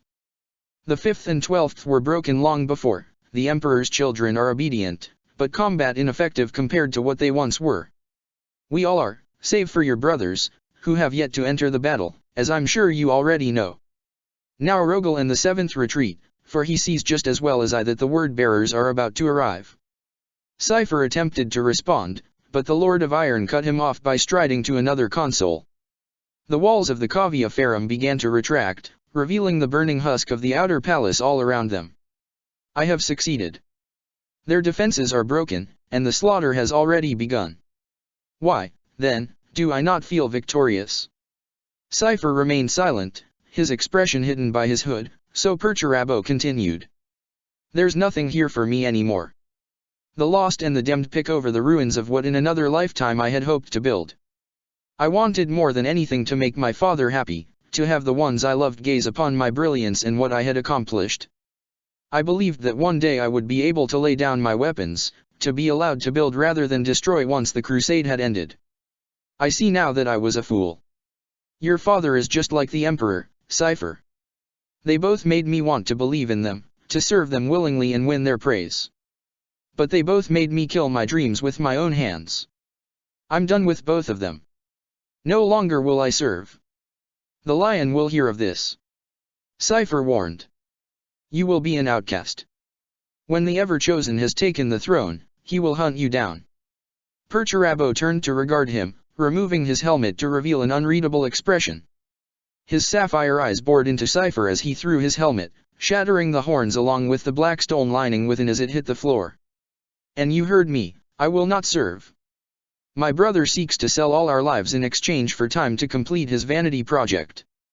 His gifts are tainted, his promises naught but lies made to dead men, for already the word-bearers breath down upon our necks. Were we to stay, I have no doubt your next set of commands would be to return to orbit to stop them. Maybe we would be able to halt Lorgar, maybe not. We will never know, because I refuse you and your master." His voice had raised in intensity until it was a snarl. "I reject you all. I deem your commands illogical. We will not break our circle of iron for anyone. Volbron, send the signal to all forces, full retreat. We're leaving. No longer bound by the Lion's commands such as those ordering them to refrain from orbital bombardment, dozens of ships unleashed a new level of destruction across the planet. Countless billions perished in this final spiteful act, their hives crumbling beneath the molten fury of the heavens. Barely a third of the Legion escaped the throne world that day, leaving countless corpses along with thousands of legionaries who wouldn't or couldn't retreat in time, but such losses meant little to a legion as inured to suffering as the fourth. As Perturabo had foretold, as the fleet fell back, they clashed with the vanguard forces of the Loyalist reinforcements, whose arrival had jumbled the fleets in the upper atmosphere into a tumultuous mess. Tens of thousands of ships fired blindly into the void, hoping to save themselves through indiscriminate firepower, and thus the 4th Legion fleet slipped away with far fewer ships than they had arrived with. The journey back to Olympia was a silent one throughout the fleet save for on the Ironblood, where some legionaries swore they could hear the sound of sobbing mixed with jarring crashes coming from the Primarchus chambers. Eventually these too ceased, but Perturabo remained alone in his chambers, as he and all his sons pondered on what the future might hold for them. Post-heresy, from a cage to an empire. In contrast to many other legions who felt nothing but disgrace and shame as they fled, the hearts of the Iron Warriors remained cold and distant as they retreated from Terra. War was not a thing of passion for the sons of Perturabo, merely an equation to be solved whose answer was whatever satisfied the will of their superiors. Thus their retreat was no retreat at all, but merely advancing in another direction, back to Olympia to begin a new campaign. Even after arriving, Perturabo remained in a melancholy mood, isolating himself from his sons after ordering them to rebuild the shattered legion and to fortify the despotate.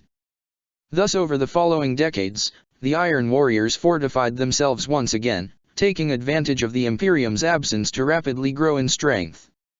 The fires of industry burned without stop, millions of slaves perishing in inhumane conditions as dozens of Forge worlds churned out all the resources needed to replace the catastrophic losses of the Leonine Heresy. The Lion's defeat at the hands of the Emperor was discouraging to say the least, but the 4th Legion moved on without a second thought, working in accord with the logic of its progenitor to begin anew. Thus for 30 long years, the despotate prepared itself, fortifying its borders and establishing garrisons on many worlds, for the Legion knew full well that the future held only war. Yet when the assault finally did come, it was not from the Emperor's lapdogs. Across multiple worlds on an ever-widening front, garrison commanders reported they were under assault by the Crimson Fists. It was clear Rogel blamed them for the loss at Terra, and had come to seek revenge and settle the score. Once more the 4th and 7th Legions went to war, but this time the Iron Warriors were on the defensive. However, they refused to yield to this most hated of foes, and so years turned into decades as the despotate of Olympia was gradually reduced. Perturabo refused to countenance an offensive without his supervision, and remained isolated throughout the campaign. The Lord of Iron spent decades building upon the world of Sebastus IV, accompanied only by servitors and occasionally issuing reminders to his men to draw out the campaign as long as possible. Dozens of systems burned as the various garrisons began to utilize their stockpiles of virus bombs and cyclonic torpedoes, ensuring all of Dorn's victories were Pyrrhic ones, a scorched earth policy on a scale never before seen. To the Iron Warriors' commanders, it seemed clear they did not have a hope of winning so long as their Primarch remained secluded, for none of them could match Dorn's strategic genius. However, as the decades passed, victory seemed ever more out of their reach as the Fists drew ever closer to Olympia itself. Their greatest defeat came at the Battle of Fel, where the war's myth Barbenfok led nearly 900 vessels of varying sizes to oppose the Fists' fleet, but it was to no avail. In response to his buildup, the 7th brought their entire fleet, far outnumbering Fok's forces, and after his flagship was lost with all hands, the fleet fled the system. Only a third of the warsmith's mighty armada escaped the killing fields of Fel. Yet even in this, their darkest hour, no legionary contemplated surrendering or fleeing for the rumored safety of the Eye of Terror, where it was said the rest of the traitor legions had already fled after losing their holdings to the Imperium. These Iron Warriors were not the heroic Terran legionaries who had served under the Emperor, nor even the mighty soldiers who had waged the Leonine Heresy in an attempt to topple the Imperium. These were hot-housed recruits, quickly and haphazardly thrown into armor as bodies to fill the trenches, and they knew nothing other than servitude. All the defiance and independence they might once have had been beaten out of them long ago, and thus nothing more than bitterness filled their hearts as they fled the Fel system. However, fate was not done with the 4th Legion yet, and it was in this darkest hour that Perturabo finally issued new orders to his sons. Ordering them to join him at the Sebastus system, the Iron Warriors were amazed to discover what their Primarch had been doing over the past 30 years. What had once been barren plains were now covered in gleaming steel, vast towers soaring above a forest of lesser fortifications and trench lines stretching around hundreds of square kilometers. The comparatively few veteran legionaries recognized their father's personal touches in every bit of what others might have called a vanity project, for this fortress rivaled the imperial palace in size, though it was far more utilitarian than glamorous. Thousands of legionaries began to fill its halls, which were supplied enough for years of siege, and Perturabo placed Foryx, the last remaining triarch, in charge of the entire thing, ordering him to hold out for as long as possible while he prepared for a counter-strike. The first captain was soon put to the test, for shortly after their primarch departed, the Crimson Fists arrived. Foryx duly played the recording left for him by Perturabo, which taunted the Fists into beginning their siege of this, the Eternal Fortress. As expected, their defenses rendered the initial bombardment ineffective, and so the anti-air guns lit up as countless drop pods and transports began to rain down from orbit.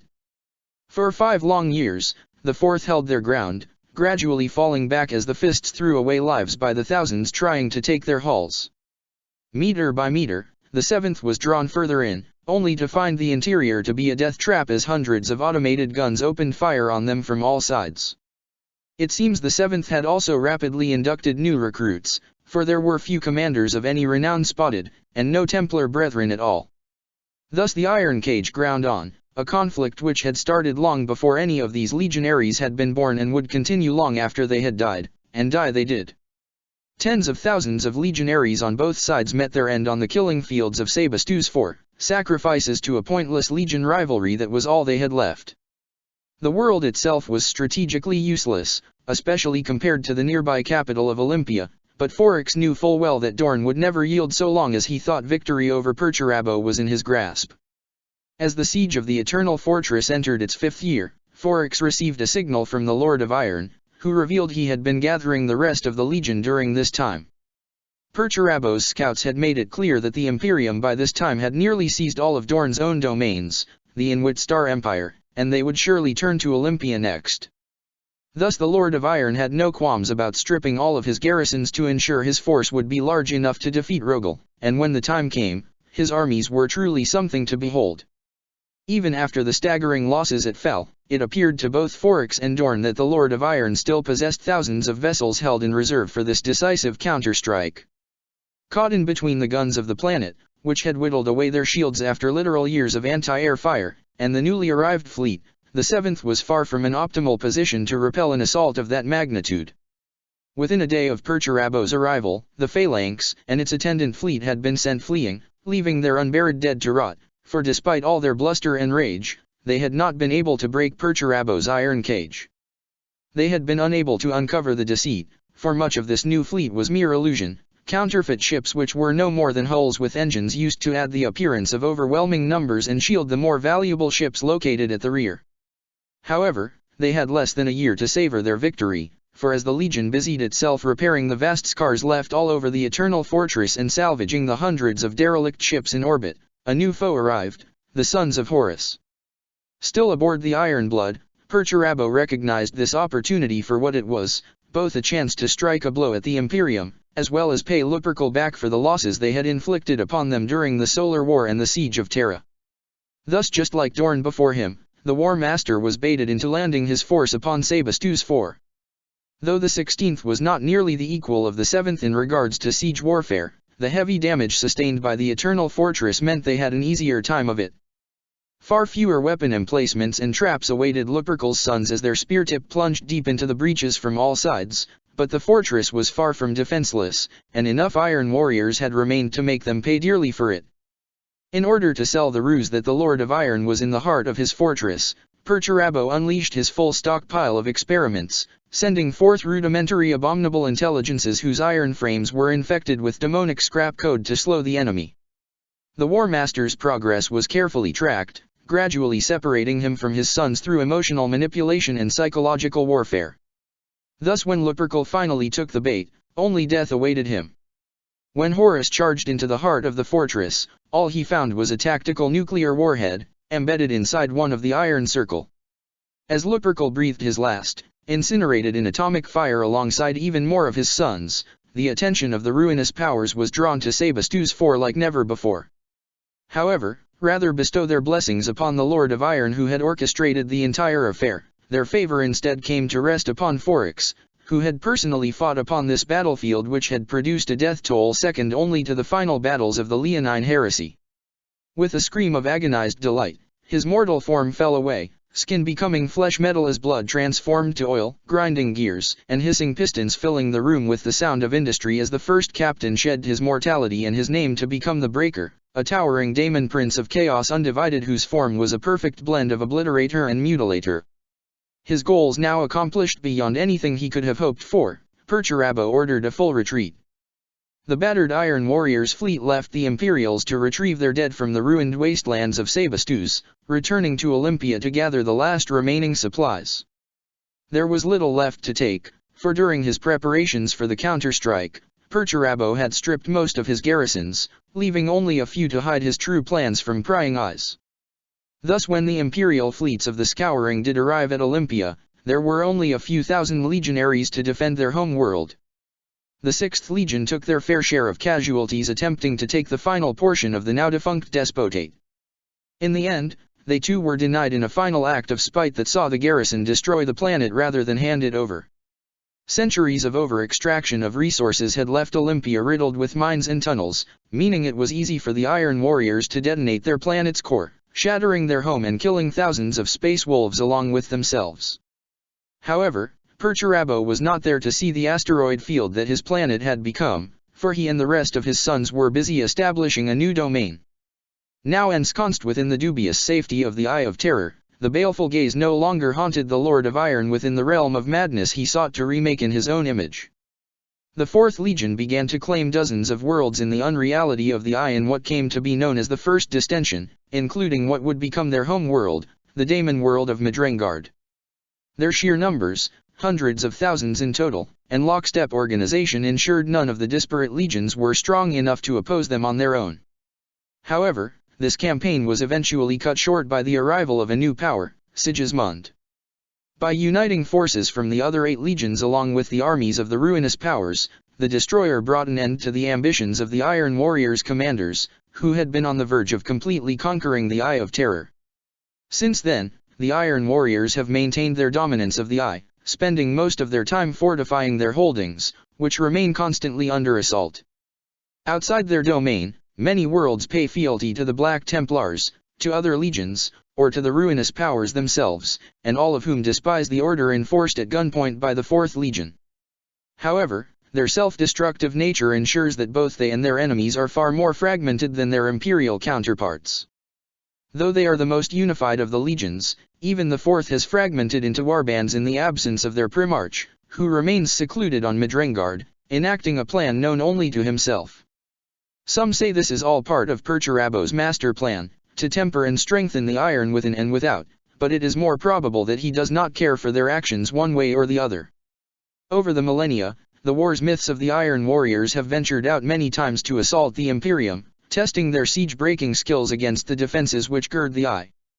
As the 41st millennium draws to a close, the Iron Warriors gather their strength in preparation for the upcoming 13th Black Crusade. Though their pride ensures they will not fight under the Destroyer's command, the sons of Perturabo are much too pragmatic to allow a chance like this to go to waste. Should their full power and attention be directed toward the Imperium, no bastion would withstand their mighty siege engines. However, such a move would only expose a vulnerability, and their many enemies are constantly waiting for a chance to topple the Empire of Iron and unleash greater chaos within the Eye of Terror. Home world, recruitment, and gene seed. As close to being masters of the Eye of Terror as it is possible to be, the 4th Legion controls more daemon worlds than the rest of the traitor legions combined. Each of these realms is a fortified stronghold, towering palisades, and spike-lined trenches which protect resource extraction facilities, outposts which fuel their never-ending war effort. Adamantium and promethium are perhaps the most prized resources of all, for within the Eye, they are both incredibly rare and utterly vital in order to maintain the many war machines operated by the 4th. Slaves and the nutrients required to feed these numberless hordes are a close second, for it is from their ranks that new legionaries are drawn. The callous sons of Perturabo are forced to constantly kidnap unfortunate imperial citizens to replenish their stock, which is constantly shrinking due to industrial accidents or utilized as cannon fodder. The style of warfare utilized by the 4th Legion is incredibly manpower-intensive, but fortunately for them, Perturabo's gene seed is more compatible than any other save that of Guilliman, with no known missing organs. Those who receive it tend to develop dark eyes, as well as increased intelligence, a talent for technology, and an unhealthy level of paranoia. The Grand Battalions are constantly creating new legionaries, prizing quantity far more than quality, uncaring of losses taken save for when they threaten combat effectiveness. When their chances of success do drop below acceptable standards, the Iron Warriors fall back to one of their many fortresses, fallback positions which are known as Acre, for no son of Perturabo enters a battle without having planned for every variable. The Iron Warriors have had many years to perfect their craft, and it takes a substantial force indeed to halt their progress or uproot them from the siege camps which they establish on every battlefield. Their cold iron fortresses, far more secure than their resource facilities, are instantly recognizable, towering keeps covered in spikes and lined with extensive defensive networks, including moats, trenches, and gun emplacements. At the heart of each acre are vast daemon forges, which churn out the tools of war utilized by the Legion in its conflicts, though due to the unpredictable eye, such assembly lines are far less effective than those in real space. Thus the 4th is constantly attempting to claim new sources of materiel and slaves to operate the assembly lines, and nowhere is this more true than their home world, Midrengard. Were it not for the wail of daemons and screams of the damned echoing from impossibly tall towers, one might be forgiven for mistaking Midrengard, home world of the Iron Warriors, for an imperial forge world, so well ordered is it. It is a planet of cold iron, covered in imposing fortresses and vast manufactoria whose smokestacks belch the filth of industry into the polluted air. A black sun illuminates its dead, white sky, weakly shining upon the unfortunates who live there. A jail world would be another apt way to describe it, for working the assembly lines are countless billions of slaves, to whom even the hope of freedom was snuffed out long ago. If the realm of the Ultramarines in the Maelstrom is a slanderous likeness of the Ecclesiarchy, if Leistrygone is a foul parody of the sanctity of Terra, then Midrengard and its holdings are a twisted reflection of the Adeptus Mechanicus and Holy Mars, a realm more fortified than perhaps even Terra itself, for the 4th Legion has had uncounted years to build and improve upon its defense. In place of Olympus Mons, the unfathomably grandiose Iron Bastion is the unbeating heart of Midrengard, the personal lair of Perturabo himself which no others are permitted to enter or exit without his permission. The Primarch has not been seen in 10,000 years, only speaking remotely to those few wars myths he deems worthy of an audience, though none know why. Some say paranoia keeps him hidden away, while others claim he plots his revenge against all those who wronged him, while still more say he is working on a project, seeking to create or recreate that which is most dear to him. The various Acres serve as outposts, lesser imitations of Midrengard which project the strength of the 4th Legion across the eye. Their very presence is corruptive, slowly transforming the landscapes around them into featureless, dead iron as the will of the Iron Warriors molds the unreality around them. It is their icy, machine-like logic which has intentionally reshaped dozens of worlds into such lesser copies, for to leave daemon worlds as they were would be a death knell to efficiency. It is this that allows the 4th Legion to maintain their production quotas and martial dominance, and what in turn attracts the ire of the ruinous powers. The daemons of chaos, as well as the other legions which inhabit the eye, despise any order, and hate the pretensions of the Iron Warriors as an affront to their very nature. As such, these worlds are constantly under attack, but the 4th Legion cares not, for it is in the fires of war which the iron within is tempered. There is no world that is not replaceable, no fortress that is not expendable, so long as it contributes to the overall victory. It is the Acre which serve as a focal point for enemy assault, a distraction preventing the legions of chaos from assaulting Midrengard itself. Thus the Iron Heart remains constantly beating, pumping out new armies which flow to the extremities and edges of their empire to conquer and be conquered in turn. Such is only befitting of the realm of elemental chaos that is the eye, as worlds are taken and are lost in turn in a never-ending war of all against all for the pretensions of mortals and amusement of the ruinous powers. It truly is a war of all against all, extending into the very legion itself, for the Iron Warriors are far from being fully united. The various grand battalions of the 4th splintered shortly after Midrengard was claimed, which some say was intentional on Perturabo's part, for by such methods the legion is kept hard, a Darwinian struggle to winnow out the weak through constant infighting. His prolonged absence is perhaps the only thing keeping the 4th Legion from acting in a concerted fashion once more, which would surely overwhelm all foes. Each warsmith has his own keep to house his grand battalion, most often a tangled mess of gun emplacements, oubliettes, and labyrinthine corridors which are designed to confuse any would-be invaders. Such defenses are tested quite frequently, for there are far more companies than there are keeps. Upon its empty plains, entire mechanized divisions clash in the shadow of mighty fortresses while legions of sappers scrabble in the trenches and tunnels. Above them, the boom of siege guns is drowned out only by the sound of industry, for the daemon forges of Midrengard are constantly at work churning out weapons and materiel. However, even these smithies pale in comparison to the factory of insane ingenuity known as the Forge of Souls. Forge of Souls. In between and outside of the dominions of nightmare claimed by the ruinous powers exists a realm of madness known as the Formless Wastes. It is a realm of pure chaos, constantly changing and formless as the immaterium itself.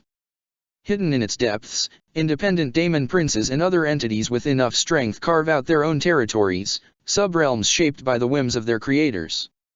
The largest of these hells is what many refer to as the Forge of Souls, a domain of industry operated entirely by the Keda, nightmarish daemons of an unborn god forged from arcane metals and tainted flame. It is they who fashion the great daemon engines and sell them to the highest bidder, be it a warband of chaos Astaroths or a daemon prince of the ruinous powers. The 8-arrowed forge survives only because of its value to the ruinous powers, playing their rivals off of each other for uncounted millennia, just as the Iron Warriors do with the other legions which inhabit the Eye of Terror. Long ago, the industrious nature of the 4th Legion attracted the attention of a daemon which dared to call itself the Soul Forge King. This creature, a being known as Vashtor the Archifane, was found to already be waiting on Midrengard when the Breaker led his former brothers to the daemon world. The two powers sealed a pact, the Forge lending their expertise to the 4th in exchange for a permanent garrison to aid in their defense. It is unknown what Vashtor personally gains from this bargain, but it has been he who oversees all transactions of war machines between the two, and rumors abound of his ambitions to rule more than just the small pocket of the warp controlled by the Forge. However, even with the support of the Forge of Souls, the forges of Midrengard continue to operate at barely half of their true capacity. It is neither necessary nor practical for them to run full bore, for most warbands, already responsible for their own war gear, do not seek to conquer on a scale that would necessitate such a build-up. To churn out materiel on a scale to outfit the entire legion would require unimaginable amounts of resources, no small feat in a realm as unpredictable as the Eye of Terror. In addition, any attempts to do so would immediately face shortages, for the long-standing enmity between the 4th and 7th Legions saw the Black Templars enact an embargo long ago, seeking to deny the Iron Warriors the ability to leverage their greater numbers by denying them the resources they would need to wage total war against them. Promethium in particular has become highly scarce, forcing the Legion to mothball its heaviest of vehicles.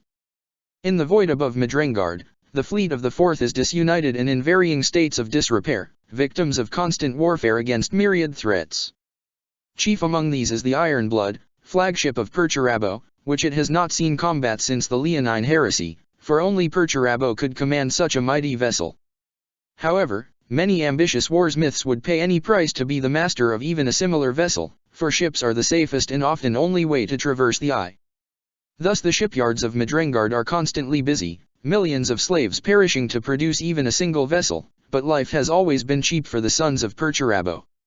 In the shadow of the Rock of Judgment, an artificial moon seized during the Great Crusade and transported into the warp during the Scouring, a dark rival to the Ironblood has slowly been taking shape amidst the tangled space dock, a ship larger than any before it whose name is spoken of only in whispers, the Goliath engine. Many warsmiths have contributed to it, a mirage of unity that will disappear as soon as the vessel is finished, as the various Chaos Lords will no doubt seek to claim such a mighty vessel over the bodies of their rivals. Others claim when it is finally completed, Perturabo himself will emerge to make it his new flagship from which he will lead his sons to ultimate victory. Combat Doctrines and Organization. Though divided into many competing warbands, the Iron Warriors have retained their structure remarkably intact since the days of the Leonine Heresy. Rather than the fractious groupings of ambitious legionaries clustering around a charismatic warlord in search of death or glory, the true measure of a warsmith is his success rate, both in battle and in recruitment. Long has victory for the Fourth been directly proportional with the size of its forces, and as their size is rivaled only by the Ultramarines, their success has been great indeed. As a result of the sheer number of Perturabo's sons, most warbands number in the thousands, though varying depending on combat. Led by a warsmith, each of these grand companies are further split into grand battalions, rivaling regular warbands at around several hundred asteroutes each, along with their attendant daemon engines, vehicle armory, and hordes of cultists. Quantity is highly prized amongst the sons of Perturabo, both in army size and the amount of firepower, for the concept of overkill is not in their vocabularies. It is a testament to their organizational and logistical capabilities, unparalleled by any other traitor legion, that the Fourth is able to continue to wage war in nearly the same manner that they did during the Great Crusade and Heresy eras. However, without their Primarch's iron grip and paranoid stares, treachery has become far more endemic, and many warsmiths have met their end at the hands of a subordinate who believed it would be more logical and efficient for them to rule. Minotaurs. Few warbands of the Iron Warriors are feared as much as the Minotaurs, a power on the rise in the Fourth Legion as of the 41st millennium. Once a minor grand company, the brazen warlord known as Astrian Moloch has led the Minotaurs to countless victories. Contrary to the extended planning and lengthy sieges seen in most warbands, Moloch is a feral barbarian, a savage giant wrapped in ancient Olympian heraldry who projects a furnace aura of aggression with no patience for extended planning. He has become a byword for death and brutality, most often seen in the heart of a melee, and his paranoia rivals that of his Primarchus. Many underlings have met a grisly end at the tip of his black spear, a dark relic stolen from the corpse of a custodian, for daring to interrupt him as he measures the blood spilt in his name from the heart of his maze-like vessel, the Daedalus Crata. The chilling apathy so common in the Fourth is entirely lacking in the Minotaurs, who have embraced their role as instruments of destruction, and have become particularly adept at fighting other Asteroutes. From their earliest days in the Fourth Legion, the Asteroutes of the Iron Warriors are taught to know their place as expendable pawns. A brutal hierarchy of force keeps them in line, and thus successful legionaries are those who know how to bide their time and conceal their plans until the right hour. The turnover rate in legionaries is just as high as that of officers, and thus there is no shortage of opportunities to rise through the ranks. Efficiency and results go hand in hand, and thus the legion prefers to follow the same formula in every battle wherever possible. Each battle is started with multiple preliminary bombardments, most often from windowless starships in orbit above it. Next comes waves of saturation bombing with Daemon engine fighter escorts designed to seize control of the skies in order for heavy transports and freighters to begin landing supplies and prefabricated fortifications. While the guns and bombers keep the enemy's heads down, the Iron Warriors are hard at work establishing a base of operations, from which they rapidly move to encircle their targets, be it a hive, forge, or any other structure. After the first two waves are finished and the initial circum and contravallations have been completed, the Legion begins to tighten the noose, utilizing automated gun emplacements to achieve overwhelming firepower superiority. As a siege wears on, the Iron Warriors begin to probe an enemy's defenses, seeking weak points to exploit. Oftentimes hordes of mortals will be sent in unsupported to discover minefields and artillery zones, clearing out the defenses with chaff rather than legionaries as part of a cold calculus that gives little regard to human life. During this time, a deep boredom sets in for these Asteroutes, who are kept in reserve until their warsmith deems it right. There is never a shortage of sappers and tunnelers, for despite the inherent danger of such roles, many legionaries see it as a way to escape the tedium of a long siege. The Havoc squadrons are particularly prestigious in the Fourth Legion, not least of which because they allow legionaries to take part in combat long before any breakthroughs are made, a marked contrast to the lesser honors given them in more bloodthirsty legions such as the Ninth. When a breach is eventually made, the legionaries fight with unexpected ferocity, many actually enjoying the excitement and danger as a way to vent their repressed frustration and hatred. All the while, the artillery never ceases to boom, a constant barrage of noise and shells which shatters every defense. From high above, heavily armored starships continue to rain down pinpoint orbital barrages, a particular specialty of the Fourth. In millennia past, the Legion would follow up these assaults with an armored spearhead, but promethium shortages have forced the warbands of the Fourth to rely more upon fixed emplacements and heavy weapons teams, as ammo is far easier to acquire and replace than the super heavy machines that are more resource intensive. However, this shortcoming is made up for in many grand companies through the use of daemon engines, which require only death and sacrifice to be unleashed upon a battlefield. Obliterators are present in all warbands, a logical outcome of being the first legion to utilize them in battle. Kai Bane Host. Long ago, during the 34th millennium, the forge world of Kai was lost forever to the warp storm Gisan. Many centuries later, the Inquisition discovered the entire world to have vanished, showing up as a daemon world within the Eye of Terror by means unknown. Home to many rare designs, Kai was perhaps most famous for its Kai gun, a two-handed weapon similar to a bolter, though far more powerful. It seems that the tech priests of Kai bartered away their skill in exchange for protection, and so it was that the guns of Kai became used for evil, firing crystallized hatred formed from the malice and spite of their wielders, perfectly suited for a legion such as the Iron Warriors. Beneath the black sun of Midrengard, the sons of Perturabo began to fashion hundreds of thousands of empty suits of armor, similar in appearance to Thalak's automata. They were larger than any Astaroths, and were equipped with Kai guns and other esoteric weaponry. This strange action was done at the bequest of none other than Vashtor the Archifane, who claimed this would be most helpful if they followed his commands. When the suits were completed, Vashtor unveiled an etheric attractor, summoning countless Furies, those pathetic fiends who inhabit the formless wastes between realms, and bound them into the suits. Suddenly the inert shells became animated, controlled by the Furies within, and so the Kai Bane host was born, a new army controlled entirely by the treacherous Archifane, who had never bothered to specify who it would be helping. Since that day, the Kai Bane host has perpetrated many atrocities. Their metallic form allows them to endure heavy punishment, and shields the daemons inside from even the presence of blanks and other psychic nulls. They are a threat to all life, for the creatures of pure spite which inhabit them despise the living, and the foul intellect of the tech priests of Kai continues to equip them with new and more terrifying weaponry as the centuries roll on. However, Vashtor retains overall control, loaning cohorts to the sons of Perturabo in exchange for their aid in retrieving what he calls key fragments, though what this key may unlock he refuses to specify. It is unknown how many still survive the ravages of time, but they are a force to be reckoned with, even compared to the numberless hordes in service to the Lord of Iron. Based on their sheer size, the Iron Warriors have historically seen little need to make allies. Since the First Distension, that initial campaign which saw the Legion take control of the majority of the Eye of Terror, the Fourth has maintained a position of dominance. However, the overweening pride that might reasonably be expected to accompany such a role is all but absent, in its place nothing more than a chilling disdain for those they see as lesser.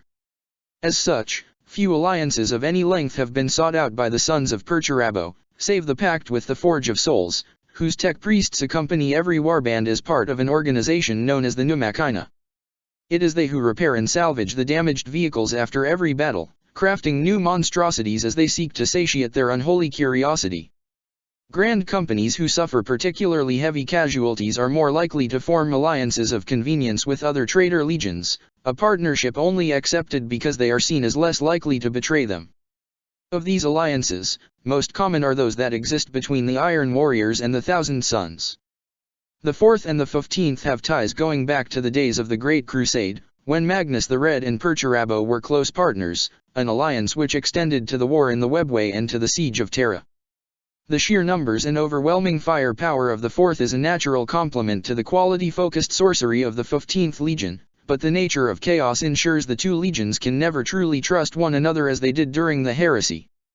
Service to Tzientch has made the sons of Magnus highly untrustworthy, and many wars myths have been destroyed through the use of reckless sorcery wielded by those they were not sufficiently paranoid toward. The Iron Warriors have little relations with the White Scars, Warhounds, or Ultramarines, as they are located primarily in the Maelstrom as opposed to the Eye of Terror, but the rare meetings between them are often fraught with conflict, for they have opposing ideologies. There are no recorded interactions between the Iron Warriors and the Dark Angels since the heresy, though it is unlikely the two legions have never crossed paths. As might be expected of legions operating in a domain claimed by the Iron Warriors, relations between them and the 4th are notably poor. The sons of Perturabo despise the Emperor's children and Blood Angels as nothing more than slaves to darkness, and seek to exterminate them in order to remove what they see as interlopers on their territory. However, this hatred pales in comparison to that which exists between the 4th and the 7th Legion. Though the name of Imperial Fists was left behind long ago, the deep-seated rivalry between the legions continues to this day. It was Sigismund the Destroyer who united the other legions in order to halt the first distension at the Battle of Harmony, and it is Sigismund who continues to maintain pretensions to be the new ever-chosen of Chaos, ensuring the two will always be rivals. The warbands of the Fourth ally with the Black Templars only on the rarest and most apocalyptic of occasions, such as during a Black Crusade, and even then, they have never fought together as allies on the same battlefield. The Iron Warriors are nominally more powerful than the Black Templars, at least in terms of resources and worlds to call upon in the Eye of Terror, but that gap only continues to narrow. As the millennia roll on, the legions of Sigismund have only grown in might, continually stealing planets and resources from the Iron Warriors as they not only build up their own power base, but also hone their skills in preparation for their Black Crusades. The Legion Command knows full well their true talent lies in siege warfare, and while they are almost as good at holding forts as they are at taking them, no war has ever been won by remaining solely on the defensive, and the longer they remain on such a footing, the weaker their offensive punch becomes. Part of this is the result of being a force of ordered inefficient evil in a realm of chaos. The very thing which made them so powerful during the heresy has now become a liability as their foes adapt. Their preferred tactics of heavy bombardment seem almost pointless in a realm where rifts open randomly to swallow entire barrages of artillery shells, and without sufficient sorcerers, the Legion is at a permanent disadvantage in that regard compared to their cousin legions. The Black Templars in particular utilize the worlds of the Fourth as a training ground for their warbands, forcing the Fourth to remain on the defensive. Such training has made them an ever greater threat, a danger now preparing to aim at the Imperium, for the 13th Black Crusade is imminent. As a traitor legion, the only hatred which rivals the one between the Fourth and the Seventh is the one between the Iron Warriors and the Imperium they betrayed so long ago. The sons of Perturabo seek to topple the realm of man at every opportunity, and oftentimes warbands will slip out of the Eye of Terror to test their might against the fortress worlds ringing it, crossing blades with the space wolves who seek to prevent any such excursions. A frequent target of such raids is the world of Medusa, home to the Iron Hands, whose ancient satellite, the Telstarax, is of great interest to the Fourth. Some grand battalions have even gone so far as to ally with the Emperor's children, whose hatred for the 10th Legion is as great as the one between the 4th and the 7th. The sons of Horus hate the Iron Warriors like no other, for Lupercal's descendants still remember who it was that killed their Gene-Father, and as champions of the Imperium, it is they who are the quickest to rally to a possible Iron Warriors incursion. However, the reverse is not true. While the Iron Warriors retain their disdainful scorn for the 10th and 16th Legions, their most hated adversary among the 9 Loyalist Legions is the Salamanders. The sons of Perturabo resent and despise the sons of Fukin, whom they see as having usurped their rightful place as Praetorians of Terra so long ago. Countless generations of Iron Warriors have been raised to believe in an almost mythological rivalry that most of them will never see. In 10,000 years, only a handful of wars myths have ever slipped the confines of the Eye of Terror to lead their warbands through the gauntlet that is the Cadian Gate into Segmentum Solar, which remains the only realm of the Imperium where the Salamanders still patrol. Thus the rivalry between the 4th and the 18th remains a relatively bloodless one, especially compared to the one between them and the Black Templars. However, the Iron Warriors maintain a firm belief that one day they will escape the Eye of Terror in their entirety, and Terra itself will be shattered by the roar of their mighty guns just as it was so long ago. Beliefs and Warcry. Contrary to what many believe, the Fourth does not seek to merely pelt bodies at a wall until it crumbles. Rather, this is merely one out of many possible strategies used to maintain their control of the Eye of Terror. Their preferred goal is to achieve the most efficient calculus of war possible, a scenario where the least number of legionaries is able to obtain the greatest results. Those wars myths who do not grasp this concept often find themselves either overthrown or without a warband to command. However, certain cases do require overwhelming numerical superiority or a large sacrifice of men, and there are generally none more willing to pay any price to obtain victory than the Iron Warriors.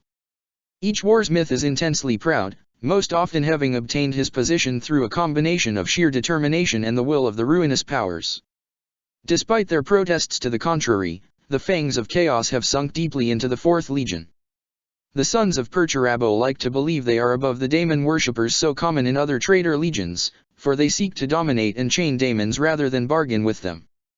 However, Even enslaving daemons can run both ways.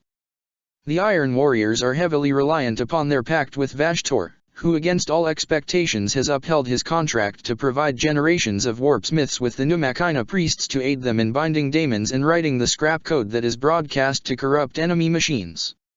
Likewise, the fourth relies upon daemon engines provided by the Forge of Souls as much as any of the ruinous powers or their attendant legions. The demonically possessed such as obliterators are utilized at every battle, and many warbands are ruled by a Lord Discordant, bellowing hateful prayers as his Hell's Talker mount devours machines' body and spirit. Thus, as much as the fourth likes to boast of their independence, it is nothing more than false bravado, a comforting lie they tell themselves to cover up the reality that all who utilize the tools of chaos are damned by it. Very few daemon princes hail from the fourth, for to be elevated as an undivided prince is rare indeed, though there are exceptions. The Breaker. Not all warbands reject the gifts of the primordial annihilator. Some have embraced their damnation, making it their own in exchange for power. Such is the case of the daemon prince of chaos undivided known as the Breaker, who once wore the mantle of first captain. His body flesh metal, his blood oil, he is better than he was before, for the Breaker has become stronger, faster, more alive, if daemons can be considered alive in any meaningful sense of the word. Whereas Perturabo has steadfastly rejected the advances of the ruinous powers, Kydamar Foryx has willingly become a creature of an unborn deity, akin to Vashtor but subtly different, for the two of them are rivals. It is suspected by the truly insane that the Breaker and the Archiphane are merely splinters of an unborn chaos god, the merest hintings of one of countless entities seeking to coalesce into being in the same manner as the Prince of Pleasure did. Maddened seers speak of a god built by mortal hands, of bones fashioned from continents of shifting gears and burnished steel. It would be a deity of oppression and innovation, of the forge and invention, a demiurge worthy of even Perturabo's worship, for both the Breaker and Vashtor have made no secret of their belief that the Lord of Iron will one day be its champion. When that might come to pass, none can say, but if and until it does, daemons such as the Breaker and Vashtor will remain less potent, mere unborn reflections of an anagogic annihilator yet to be revealed. To call the Iron Warriors worshippers of chaos undivided is not quite correct. Depending on the war's myth, some or all of the ruinous powers may be invoked for their blessings, but very few actually worship chaos. Rather, they see it as a tool to be utilized, simply another variable to be slotted into their equations in the calculus of war. Mutations, often seen as blessings of the dark gods in other legions, are detested by the sons of Perturabo, who are prone to amputating them and replacing it with a mechanical augmentation instead. Likewise, their relationship with their father is strained and complex. To most, he is a distant figure, as isolated in his tower from them as the Emperor is on Terra, beings whom they have never so much as seen, let alone met. To others, notably the senior wars myths, he is an unspoken threat, a bad memory from days gone by when legionaries were killed by the thousands. His blood flows through them all, encouraging both creativity and paranoia, and many wars myths maintain contingency plans not only against their fellow legionaries, but against their own father. A popular legion rumor states Perturabo spends his days seeking to craft a living artifice, infused with a spirit of some sort, though whether of mortal origin or perhaps a daemon pretending as such is unknown. However, judging by his prolonged absence, he has yet to succeed. It is said that he often destroys his workshops out of fury, which is said to create the rolling thunder heard on the plains of Midrengard even above the roar of battle and the cruel laughter of the gods. Scrap and refuse is occasionally hurled from on high, most notably Flinders of Blackstone, negatively charged with potent emotional energy. Aspiring sorcerers utilize this jetsam to craft their Hashutar helms, skull-horned masks which increase their psychic power reminiscent of the one the Primarch himself used to wear. A true mastery of the psychic arts eludes the sons of Perturabo, for it takes a certain type of mind that most of the stolid and hyper-empirical legionaries simply lack. Thus the helms are highly prized for their ability to act as a focus, for sorcery remains a potent alternative to those not born with psyker genes. The Inquisition has only ever obtained broken samples taken in the midst of battle, but scholars believe these relics may well be related to another possible explanation for his prolonged absence. Of the few beings in the galaxy that know of the baleful star which has haunted the Primarch all his life, most are in agreement that the Eye of Terror is the only place its glare does not follow him so closely, and so he remains hidden from the madding stare within a realm of madness. Though the Legion pretends to feel no emotions save disdain, the truth is they are still human. The Legion bitterly resents the Imperium for treating them as disposable, throwing their lives away in the bloodiest battles or underutilizing them in pointless garrisons while rewarding other legions in their place. However, this is no more than a comforting lie, one that has been passed down through the generations until it has lost all meaning, for only the smallest handful of the hundreds of thousands of legionaries were even alive in those long-forgotten days. Beneath the facade, the Legion's commanders know the truth. Things are only getting worse in this pitiless galaxy. With each year that passes, more worlds slip from their grip, stolen away by rival powers who enjoy the favor of the ruinous powers far more than they. Filibuster expeditions have done much to stave off the slow decay, taking new realms to replace the old, but it is clear to all in the Eye of Terror that the dominance of the Iron Warriors is slowly coming to an end, a tarnished and rusted mirror of the Imperium if there ever was one. However, the decline is nothing to celebrate for the people of the Imperium, for as soon as the grip of the Iron Warriors upon the Eye of Terror is shattered, the other traitor legions and the minions of chaos will be free to turn their attention to the Imperium once more. Faced with such a bleak future, it is no surprise that those subjected to the mad energies of the Eye have adopted odd beliefs, perhaps the strangest of these being their emphasis on the number 4. Scholars of the Inquisition who have studied the archenemy know weighted concepts such as numerology resonate particularly powerfully in a realm of symbolism such as the warp. In particular, each of the ruinous powers has a particular number sacred to them, from 9 in the case of the Architect of Fate to 6 in the case of the Prince of Pleasure. However, the number 4 is not associated with any existing ruinous power, so far as the Inquisition has been able to determine, but it may refer to the number of the Chaos Gods themselves. It is believed the logic circuits of the daemon engines utilized by the Legion and the Forge of Souls operate on base 4, and the grand companies and battalions of the Legion are also divisible by 4, and of course the Legion itself is the 4th Legion. However, other scholars believe it may be unrelated, as even outside of the corrupt and occult, the number holds universal weight. 2 examples of this include the 4 Zoa of the Word Bearers, as well as the 4 Mournival Lords of the 16th Legion.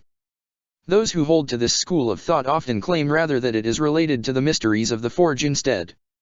The Tech Adepts of Mars hold the number 2 to be sacred, utilizing binaric chants to express truth and falsehood as the basis of their linguotechnis language. If this is true, then 4 may well be the doubling of that number as well as being the basis of myriad self-references and illusions. Whatever the case, the Iron Warriors are utterly obsessed with it, possessing a superstition toward it to rival the adherents of forgotten Moiri. The Iron Warriors have borne the same gunmetal gray armor coloration since the days of the Great Crusade, though perhaps now more dull than the more burnished sheen of the Great Crusade when the Legion still possessed a spark of honor. Even outlier warbands such as the Minotaurs maintain it as their primary color, changing only the fell icons upon their shoulders. The most common armor is the Mark III iron pattern, though Mark V is just as common, for most legionaries wear war gear that has been recycled countless times over the millennia. Many legionaries bear extensive cybernetics, another cost-saving measure which is deemed more efficient than VAT-grown replacements and more pure than allow mutations to persist. However, the more corrupted legionaries, especially obliterators, have ceased caring about such matters, mutating and fusing to become one with their armor, and are more likely to bear grisly trophies such as severed limbs and spiked chains.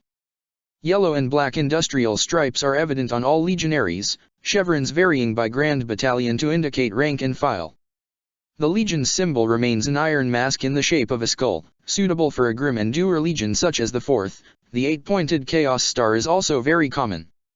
The Iron Warriors have but one warcry, Iron Within, a chant which is swiftly followed by Iron Without.